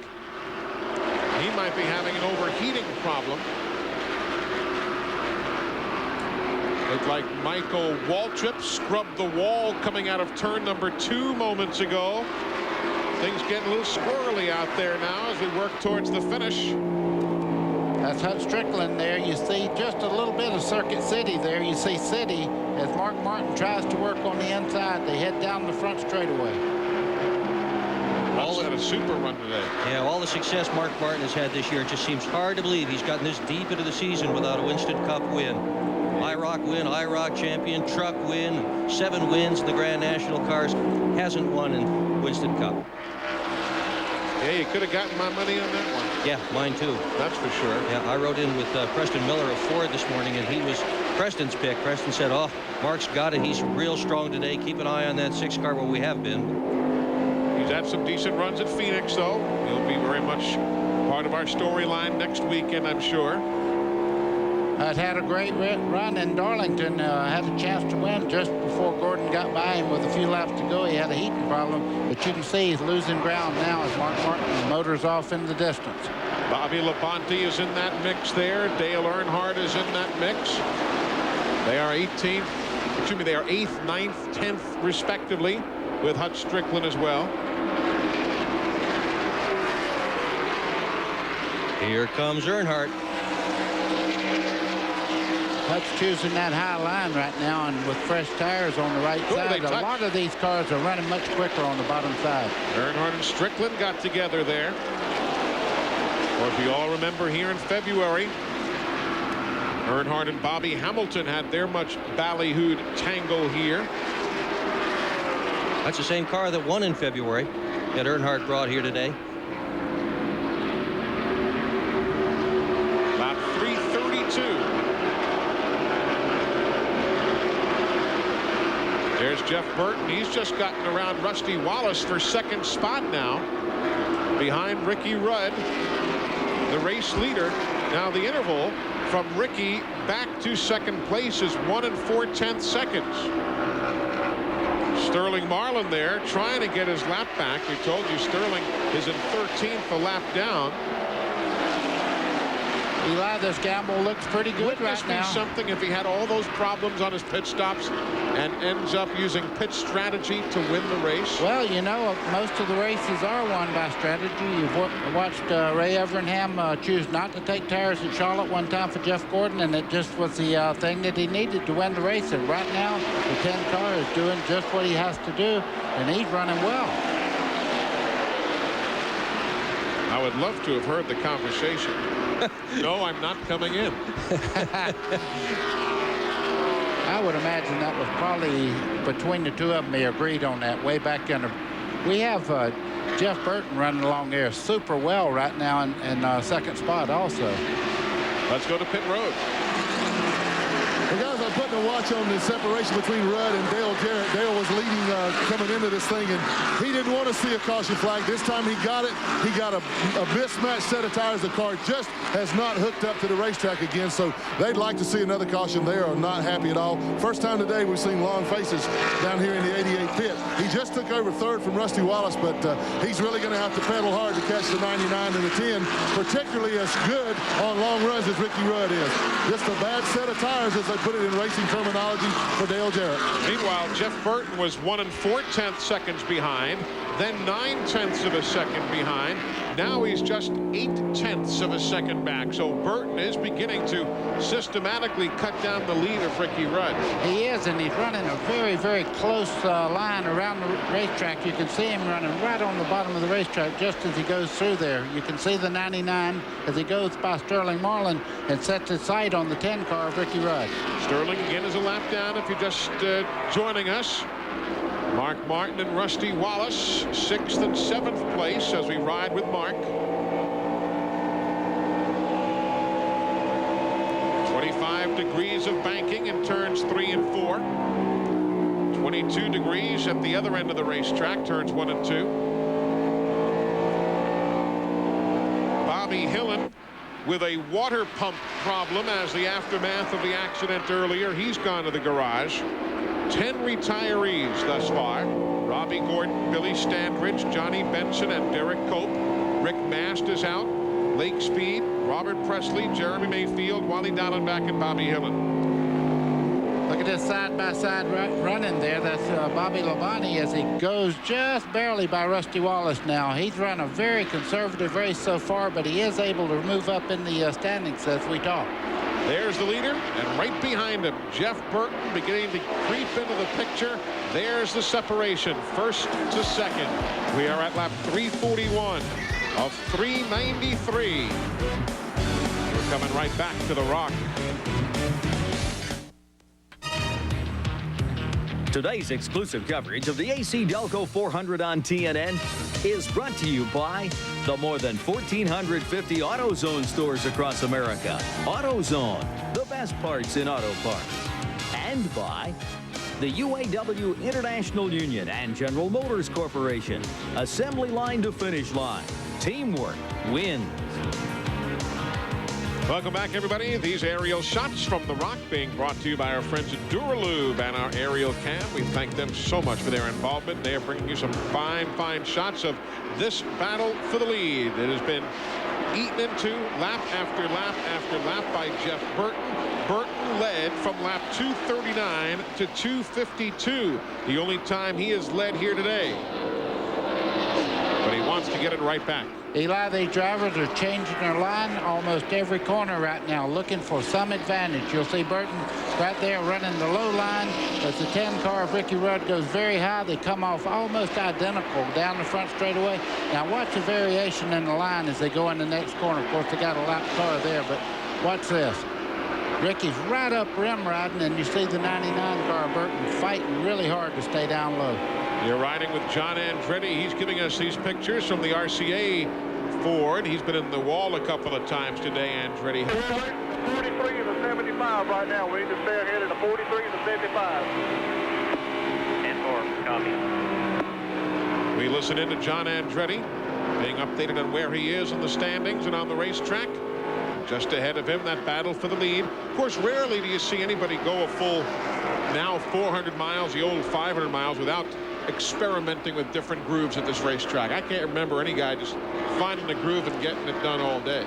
Boy, you change the line as many times as you do your favorite shirts in the morning trying to get ready to go somewhere. Because around here, what happens is you have the sun on one side, you're getting shadows up in 1 and 2, as you can see right there. The racetrack itself never stays the same during the race. You get a lot of tire buildup on the low side, so you move up. All of a sudden, everybody moves up. You get tire buildup up to there. You have to move back to the bottom. All day long, you're looking for the perfect groove. Now, obviously, we're spending a lot of time concentrating on the front two teams for you. 2.5 seconds back is where Dale Jarrett is running. He's in third with Ernie Irvan and Terry Labonte. It's 2.5 seconds behind these guys to your third place team. What two great stories. Ricky Rudd needs a win to keep his streak going. Has had a simply abysmal day on pit road. And then you've got Jeff Burton, who has led 6 races this year, looking for a big win. He's 12th in points after failing to qualify at Atlanta. And then, of course, you got Jarrett, with whom we're riding now, in a chase for a championship. And they all have in common that none of them have ever won here at Rockingham. In fact, Rudd's statistics are incredible. The last 4 starts, he's got 3 fourth-place finishes here at Rockingham. He's been second 3 separate times, never won. What a story it'd be if he could win today after all the trouble he has had on pit road. Eli, it looks like right now that Ward Burton is dropping off just a little bit. He run the 10 down, maybe heated his tires up a little more than he should have. He dropped about 5 or 6 car lengths to him now as they go down the front straightaway.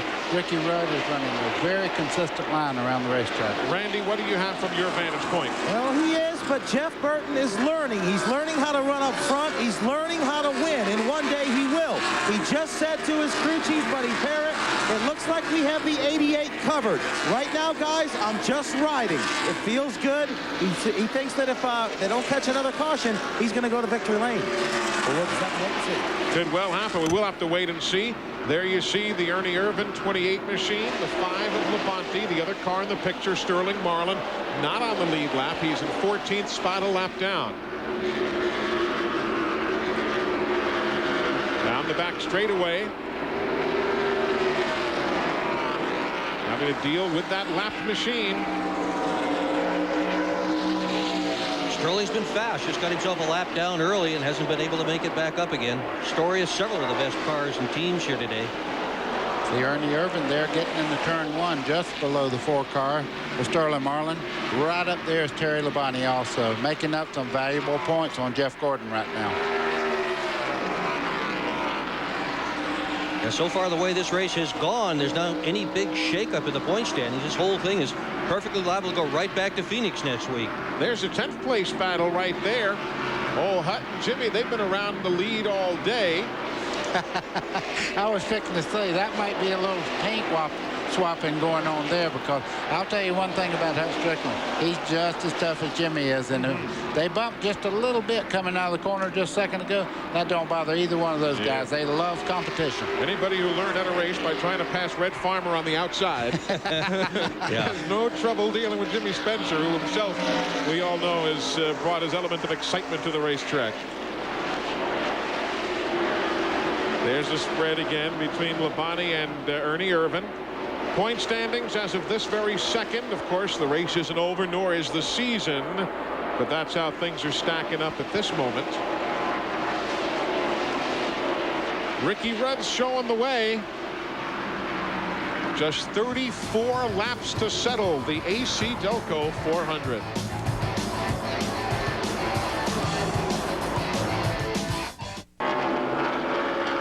Ricky Rudd is the leader. You'll get the recap of this race and all of the racing news of the weekend tonight at 10 o'clock on the PM edition of Race Day. Rick Benjamin will be standing by to bring you up to speed. That's tonight, 10 p.m. Eastern.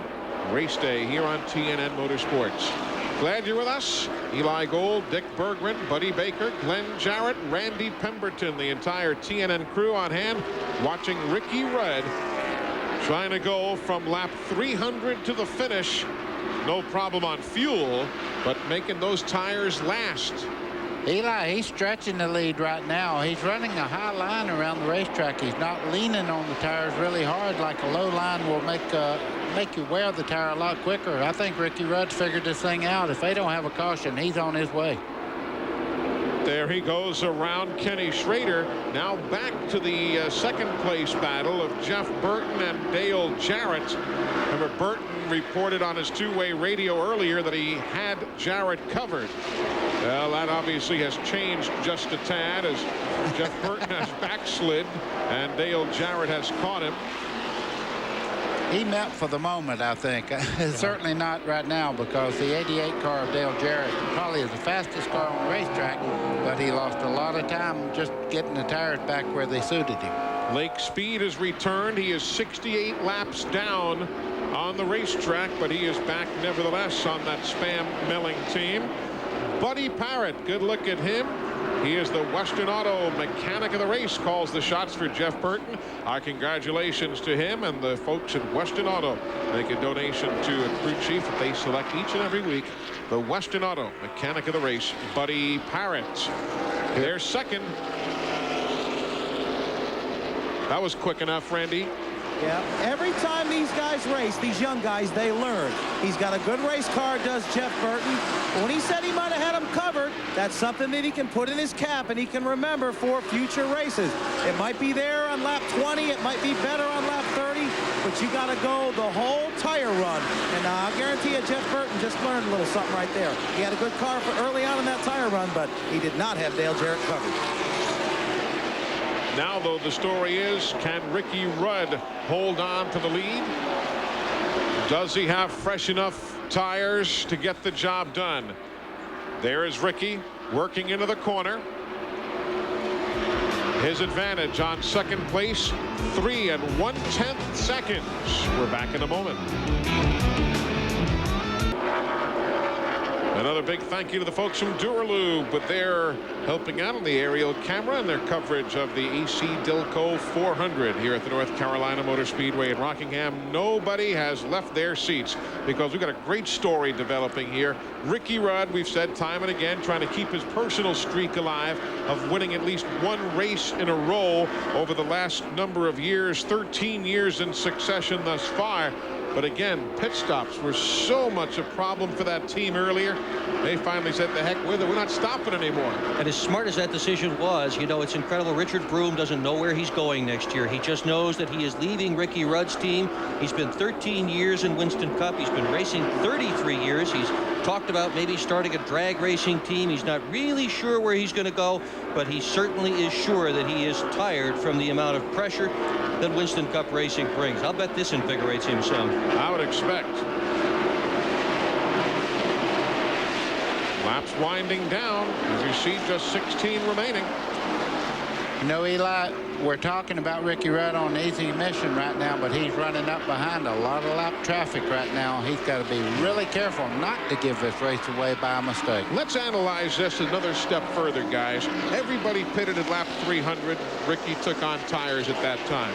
Everybody else pitted at lap 320, and Ricky didn't take on tires. But there were so many caution laps, and Glenn Jarrett, we were chatting during a commercial break amongst ourselves. There were so many caution laps in that interval there. Remember, they had to wait for the pit lane to open because of traffic and accident cars on the low side of the racetrack.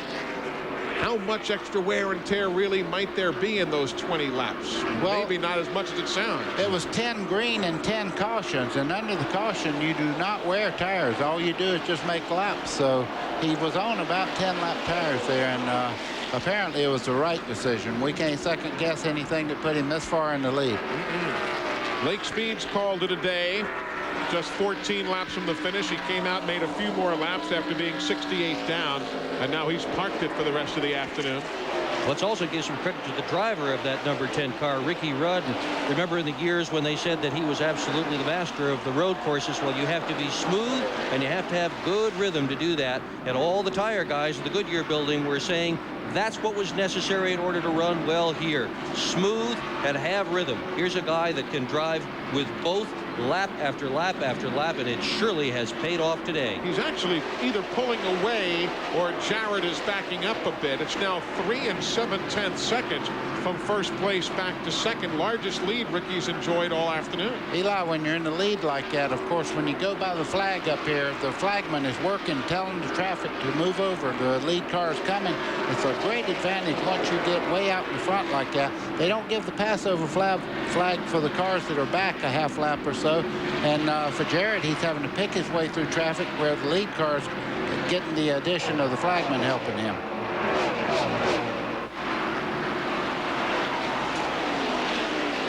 Laps to go. It'll be 10 next time by. Up front, Ricky Rudd showing the way. Better than a 3.5 second lead, and he told us yesterday how much he wanted to keep his personal winning streak alive.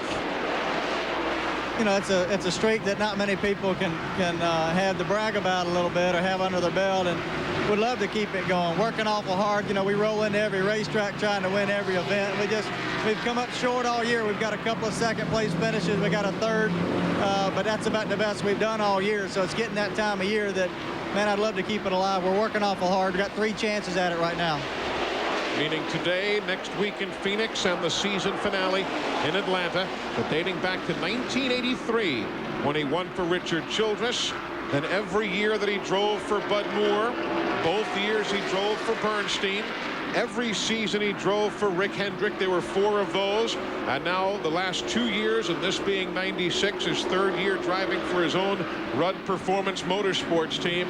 Ricky's got a great streak going and is within shouting distance, just 7 laps away from keeping that streak alive.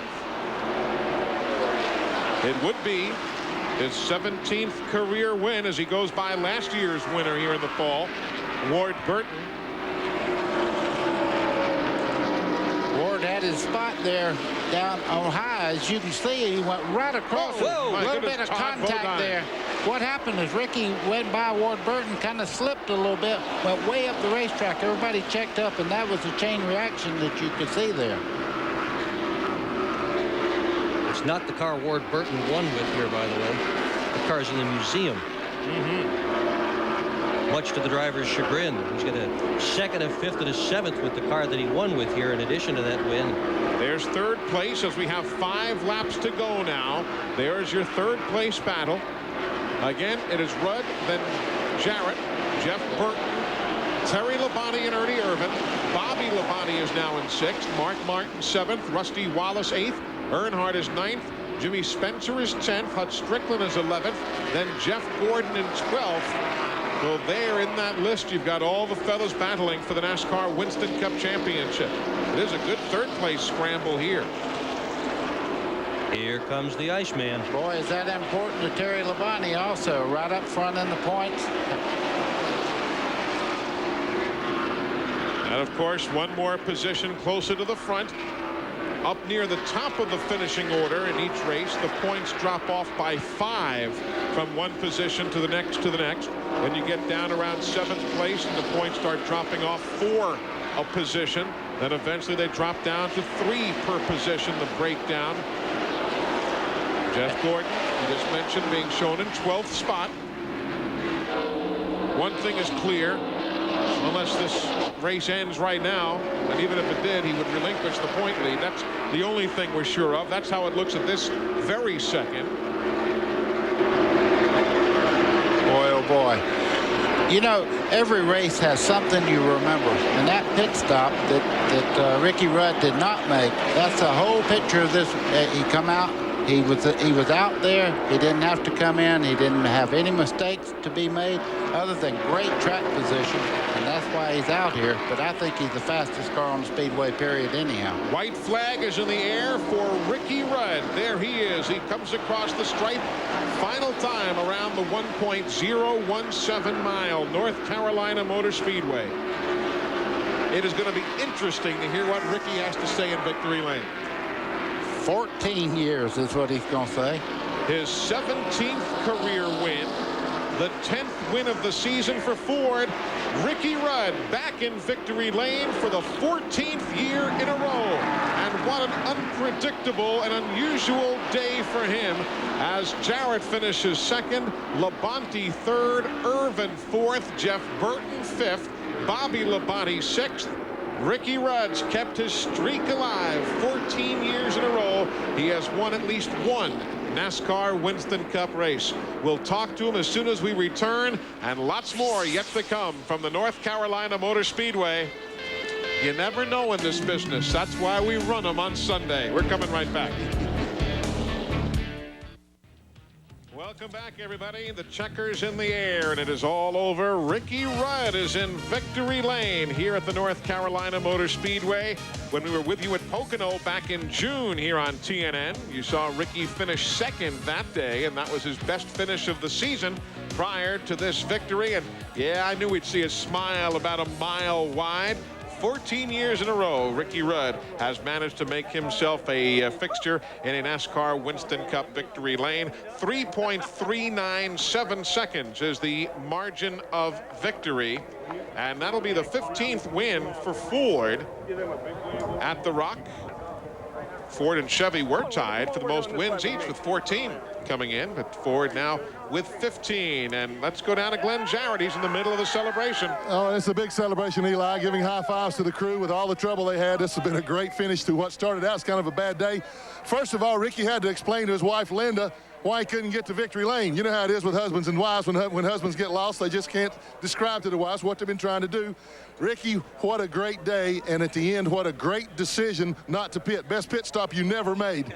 Well, we had trouble all day. The guys were just struggling. They had an off day in the pits, and we really didn't have a choice. You know, we knew we had a real fast car. This Tide Ford would really fly late in the run, take about halfway through a gas stop, and it would just take off. And I knew if the race went green long enough that it would be maybe a chance for it to be our day. And as it turns out, it was a long green. We got track position by staying out. Richard, Danny Marsper, and all the guys made that call. And gosh, he gave us some clear sailing, and off we went.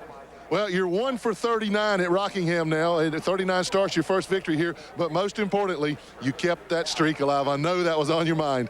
Boy, it sure is a lot of pressure off going to Phoenix, knowing that we don't have to go out there and have that kind of pressure to go out there and do it again out there a year later. But we're going to go out there. We're still trying. This team's digging hard. Richard Broom's giving us a good job, and just can't say enough about this Tide bunch. Well, again, congratulations to Ricky Rudd, Richard Broom for the call. He's going to celebrate with son Landon and wife Linda here. Let's go to Randy. Well, Terry Labonte's discussing the finish of this race with car owner Rick Hendrick. Step in here, Rick. Terry, great run for you guys. You got a 32-point lead in the chase for the championship. Well, our Kellogg Chevy ran good today. We weren't quite good enough to win, but it was a good, solid run for us, and the guys did a great job in the pits. And, you know, we salvaged a third-place finish, so we'll take that and go on to the next two. Okay, Rick Hendrick, talk about going on to the next two. The 24 car didn't have the day they wanted today. Well, they came back from 20th spot to finish 12th, and you know, Terry, we were kind of racing a points championship race here today, and it really turned out to be great. They had a good stops, good day. That's what we got to do to finish this year out. Exactly what happened today. Okay, congratulations on a good effort for the 5 team, and the 24 car will be back next week in Phoenix, I'm sure. And that is going to be the 19th top 5 finish of 1996 for Terry Labonte. Today's RCA Pit Strategy Award brought to you by RCA, changing entertainment again. And the Tide Ford gets the top honor today. Meanwhile, the Pit Crew of the Race Award brought to you by the Miller Brewing Company, proud sponsor of the Miller Racing Team. We race for beer. Let's go back to Glenn. Well, thanks, Eli. This is Richard Broom, the man that made that call not to pit. You won the RCA Strategy Award, and now we're here to present you with the Miller Pit Crew of the Race Award. You guys did a great job overcoming that adversity, Richard. Well, Glenn, I appreciate the plaque here and all, and I'll tell you, it was a team call. In other words, we were just struggling in the pits, and we were having trouble all day, and that's the only choice we had. We just rolled the dice, and it paid off for us. Absolutely, it paid off. Now let's go to Randy Pemberton, standing by with Dale Jarrett. Well, Dale Jarrett, not the victor today. You had him covered almost the whole way, but didn't end up in victory lane, Dale. Not when it counts, you know. That's what you have to do. And credit Ricky, you know, that was awesome. And want to congratulate him. That's quite a string he kept going there. And, you know, getting down this close to the end, you know, I know he felt a lot of pressure, so we want to congratulate him and his guys. They did a terrific job. And I really thought with maybe 20 or 25 to go, his car would start fading on those older tires, but they got it dialed in at the end. And this set of tires for me just didn't stick quite as well. I couldn't really find a place that it wanted to run and run fast. And so, you know, it's unfortunate, but we'll take it. We did everything we had to do except win. Quickly, had an awesome year. Look ahead to Phoenix for us. Looking forward to it. I mean, you know, we've cut it down to, I think, 76 points here. Go out there and have another good day. Same race car that we just raced here, so we're excited and go on to Atlanta and see if we can have a run at the championship. Okay, great day today. Go home, get some rest. Eli. And just like Terry Labonte, that was the 19th top 5 of the year for Dale Jarrett. Good run today for Mark Martin. Comes home 7th, his 13th straight top 10 finish. We'll be right back. We're back at the North Carolina Motor Speedway. A big day for Ford. They take the top 2 spots in 8 of the top 10 positions. Meanwhile, down in the garage area, another Ford driver with a good day. That is Jeff Burt. Well, he's got a smile on his face. Jeff, congratulations on a good effort, but I know it just kills you. You want to go to victory lane so badly. Well, we do, and this was one of the chances that we thought we could put the Exide Ford in victory lane, because this is a place that I run well, and this team's always done well as far as Roush racing. And I don't feel like we could let one get away from us, but we sure had the opportunity. If we could have taken advantage of it, it sure would have been nice. How much do you learn there at the end? Because I heard you come over the radio and you said, I think we got the 88 covered. And I thought maybe you were speculating that maybe if I sat here and ride behind Rudd, I might be able to go to victory lane today. But then as that run went on, the 88 came and got you. Well, with 30 to go, I had rode until 30 to go. With 30 to go, I said, okay, let's see if we can go, and I couldn't go. What I was running is all I could run. The minute I tried to go faster, I just couldn't go faster. So we just need to, I need to get better at learning what we need to do as the race progresses. And I don't know, we just guessed wrong. I didn't think that we'd have an 80-lap run, to be honest, and I didn't ask for enough changes. But there's been several times this year that if we would have been good on a short run versus on a long run, we could have won, and we just haven't guessed right yet. Jeff, another great run. Don't feel so bad. You're going to victory lane real soon. Thank you. Good run for Jeff Burton today as you take a look at a beautiful sky overhead the North Carolina Motor Speedway here in Rockingham. So Ricky Rudd gets the win. Dale Jarrett comes home in second. Let's take you all the way back. There you see the smattering of Chevrolets up there among the top 10. Good run for Jimmy Spencer. Hung around the top 5 early and the top 10 all day long. Taking you a little bit further back now. Positions 11 through 20. Hut Strickland. Great run for old Wayman today. Jeff Gordon comes home in 12th. Bodine brothers. Here's Ward Burton in 17th spot. Old DW in 21st position today. Morgan Shepard carried one of our onboard cameras, came home in 29th spot. And now you get to some of the fellows who had problems. Bill Elliott involved in that lap 5 accident. Some of the others who were involved in accidents or had to drop out early. Billy Standridge and Robbie Gordon first out of the event. Let's go back to the garage area. Randy Pemberton. Well, one of only 2 Chevrolets to finish in the top 8. Bobby Labonte, one of them. A good run. Disappointed, or are you happy with that? Well, you know, last practice we had a good fast lap, but we didn't have a good long run. So we worked on it last night and got the interstate car. It was even better, really. But we needed just a little bit more, and you know, the track's gotten wore out, and I couldn't really find a groove that I needed to run in. But the car was decent. Just just chased it all day, but I learned a lot, made all the laps, which we didn't do that last time. So, hey, we'll take it and go home from here. Well, you were speaking with Jimmy Makar. Jimmy, come in here for a second. What did you learn today as a crew chief? You guys were discussing after this race. Anything that you guys talked about that you can apply for maybe next year? Or you're going to be in a Pontiac this time? Yeah, so there'll be a few things different next year, but basically we just talked about how the track changed from last race and during the race. The track changed for us quite a bit, and about some of the changes we made to the car. And you know, and all, like Bobby said, it was a good day for us. We had a top 5 car, we thought, and didn't quite finish the top 5, but a solid run. And right now, this time of year, that's what we're looking for. You know, obviously we'd like to win a race, but we need these good, strong runs to work into next year.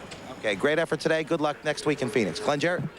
Well, standing by with Ernie Irvin, he knew we were standing out here waiting, so he came out without his shoes on. He's putting his No Fear foot gear on there right now. Ernie, good run all day. The car was really strong through most of the race, but looks like maybe a mismatched set of tires on that last stop. I mean, I'm not so sure about that.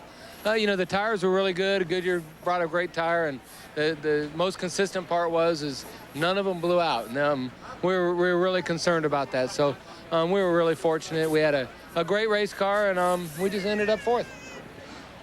With a run like that, you've got a lot of momentum going into the end of the year, going out to Phoenix where you ran so well last year, going out there next week. You got to be thinking you can get this thing in victory lane. Well, I mean, I really think so. I mean, I think the next 3 races that we're going to, which obviously one of them is here, really thought we had a good shot at winning another one. And, you know, I think we do. We have a great race team and great sponsors, Texaco and Haviland, and, you know, Ford Motor Company. So it's really exciting. You know, this whole Robert Yates race team, we've really grouped together, and, you know, heck, 2nd and 4th ain't all that bad. No, sir, it's not. His daughter Jordan has joined him. Hi, Jordan. Say hello to everybody. And that's Jordan's hello. We'll go back up top to Eli. All right, Glenn. Very, very shy young lady. We're coming right back to wrap things up from the North Carolina Motor Speedway in Rockingham. Ricky Rudd's in victory lane for the 14th successive year.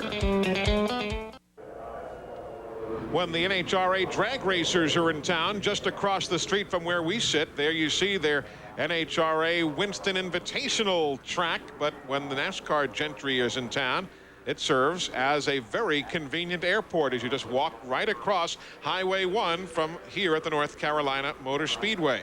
Some do, name Eli. Well, I mean, it's the convenient way to get home.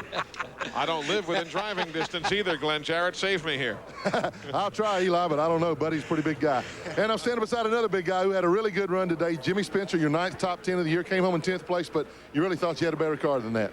I really did, Glenn. You know, at the beginning of the race, the high groove started working again for us, and just like in the spring, you know, we really were working real good and moved up to the top 5, but just never could get the handle the way it needed to be. One time we were a little tight, next time we were a little loose, and we were off a little bit somewhere. And but we'll take the top 10. And Smoking Joe's guys have been working hard, and that's been one of our goals all year long, is top 10s. And you know, we're not quite as good as Terry, and I guess they got close to 20 top 10s, so they're doubling ours. So we got a lot of work to do to catch them for next year, but we're excited about it. Everything's the same for next year. Donnie, Pro Motors. I'm coming back. We're looking forward to it. Well, Jimmy, every time I talk to you, it seems like I want to compliment you on the way you guys have turned this thing around. You get more and more consistent. Jimmy Spencer drives good, smart races all day long now. You guys have really turned the corner. Thanks, Glenn. I appreciate that. You know, the guys are doing a great job in the shop. All the fabricators are just constantly building good cars. And you can see the difference between my cars this year versus last year, because when I bring them home and they're not all tore up with tire marks and stuff, the guys seem to be more excited to polishing and saying, well, let's cut the slide off this and see if we can get this car to be faster. And it's a tribute to those guys, Bart and all those guys back in the shop, really. Cecil does a great job for us, too, and can't say enough about Donnie. Well, good job again by Jimmy Spencer. If you've been seeing these people getting the camera here, folks, those are all Spencers. There's too many of them down here. We can't get you all on camera today. Sorry, guys, we're gone. Sort of like Jarrett, right? Hey, Glenn. There are a lot of Spencers, and yes, a lot of racing Jarretts as well. Moon over Rockingham.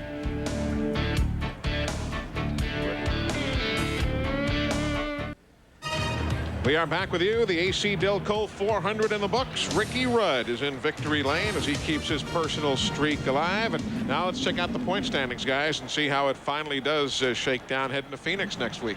It's still going to be tight, still competitive for the win on this deal. Labonte's going to have the lead. Gordon just 32 back, never did make up his lap all day today. Jarrett so fast, couldn't win. All 3 of those guys are in contention for the Winston Cup Points Championship. So that's how the numbers stack up heading to the final 2 races of the season. Meanwhile, Bobby Hamilton had all sorts of high hopes today, but came home in a disappointing 28th spot. And there he is, having changed into his civvies. Glenn? He's saying I shouldn't have interrupted him. He was doing something important there. Bobby, you guys were looking at this race with high hopes. I know you wanted to come back here and run strong, but just one of those days didn't work out, did it? We really wasn't looking at this race for high hopes. We're looking at Phoenix. We just always run good here, and we know we do. But we always get bit, so it didn't really surprise us none. The car, they kept working on the car, and the car is actually real fast right there when me and Derek had our accident. But, you know, you can't, when that happens, you're junk. But we still felt pretty good about the end of the day right there. Definitely probably not a winning car, but I think it's pretty close to being a top 5 car at that time. Well, thanks, Bobby. They're definitely looking forward to going to Phoenix because that is another great racetrack for Bobby Hamilton. Eli? It is a great racetrack. You know, the action might be done for the day on the track, but you folks can keep it going right in your living room with a brand new TNN Motorsports video game that is coming this fall. Randy Pemberton was spending time at the controls yesterday. It's called TNN Motorsports Hardcore 4x4. It's for the Sony PlayStation and Sega Saturn system, and you really have to see it to believe it. We have to work hard to get the boy back behind the microphone. Can't see so good. TNN Motorsports Hardcore 4x4 coming to the Sony PlayStation and Sega Saturn this fall. A great Christmas gift idea. Check it out. We'll be right back. Today's exclusive coverage of the AC-Delco 400 on TNN has been brought to you by Texaco Clean System 3 gasolines. Add more life to your car. Take it to the star. By the Miller Brewing Company, proud sponsor of the Miller Racing Team. We race for beer. And by Nicotrol. 6 weeks, 1 step. Take control with Nicotrol. We are back at the Rock, fans heading home, but we didn't want to leave the air before we had a chance to chat with Jeff Gordon, who came home in 12th spot today. And let's go down to Randy. Jeff, a 12th place finish for a lot of guys. That'd be a happy day for him, but that was a struggle for you guys today. Well, we were kind of happy about it at the end of the day because at one time I was about 25th or maybe even further back. I don't know. You know, I got behind at one time, and boy, we lost a lap. Didn't know why, didn't know how, but we fought really hard to get the positions back. And we actually had a decent car pretty much all day long, except for that one time. I don't know what went wrong, but you know, I think we learned a lot. We really fought back. That was probably one of the hardest races I've had to run in a long time because you just can't give up when you get down like that. And I think it paid off for us to get back to 12th. Points are critical now. Obviously, you're 32 down. You're going to a good track for you, Phoenix. Look ahead for us to next week. Well, you know, we trailed most of the year. Maybe that's where we need to be so that we can gain some back. Terry is running strong. Dale Jarrett's running strong. You know, we just really need to go, and you know, we're gonna have to step it up. I feel good about Phoenix. We did a tire test there, got some laps, and we got a test coming up in Atlanta. So we're gonna have to work real hard to win this thing. But who knows what's gonna happen. Not to mention, you got a special on TNN coming up Tuesday night. Yeah, that's the hat, man. I had to throw the hat in there. Yeah, Jeff Gordon's wide open show. It's really just a special. It's really neat. Watch it on Tuesday, TNN, 8 o'clock. Okay, congratulations on a good effort. I'm sure it'll be a little better for you in Phoenix. Yeah, thanks. Okay, Eli. Yeah, it's going to be a good show on Tuesday, following Jeff at the track, at home, everywhere in between. 8 o'clock Eastern time, Tuesday evening here on TNN. Again, a quick look at the rundown for you as Ricky Rudd picked up the victory here today. Dale Jarrett comes home in the 2nd spot. Terry Labonte, Ernie Irvin, Jeff Burton, Bobby Labonte, Mark Martin. And on down the list, you'll see how your favorites finished today, but a good solid run. A very entertaining race here today, guys.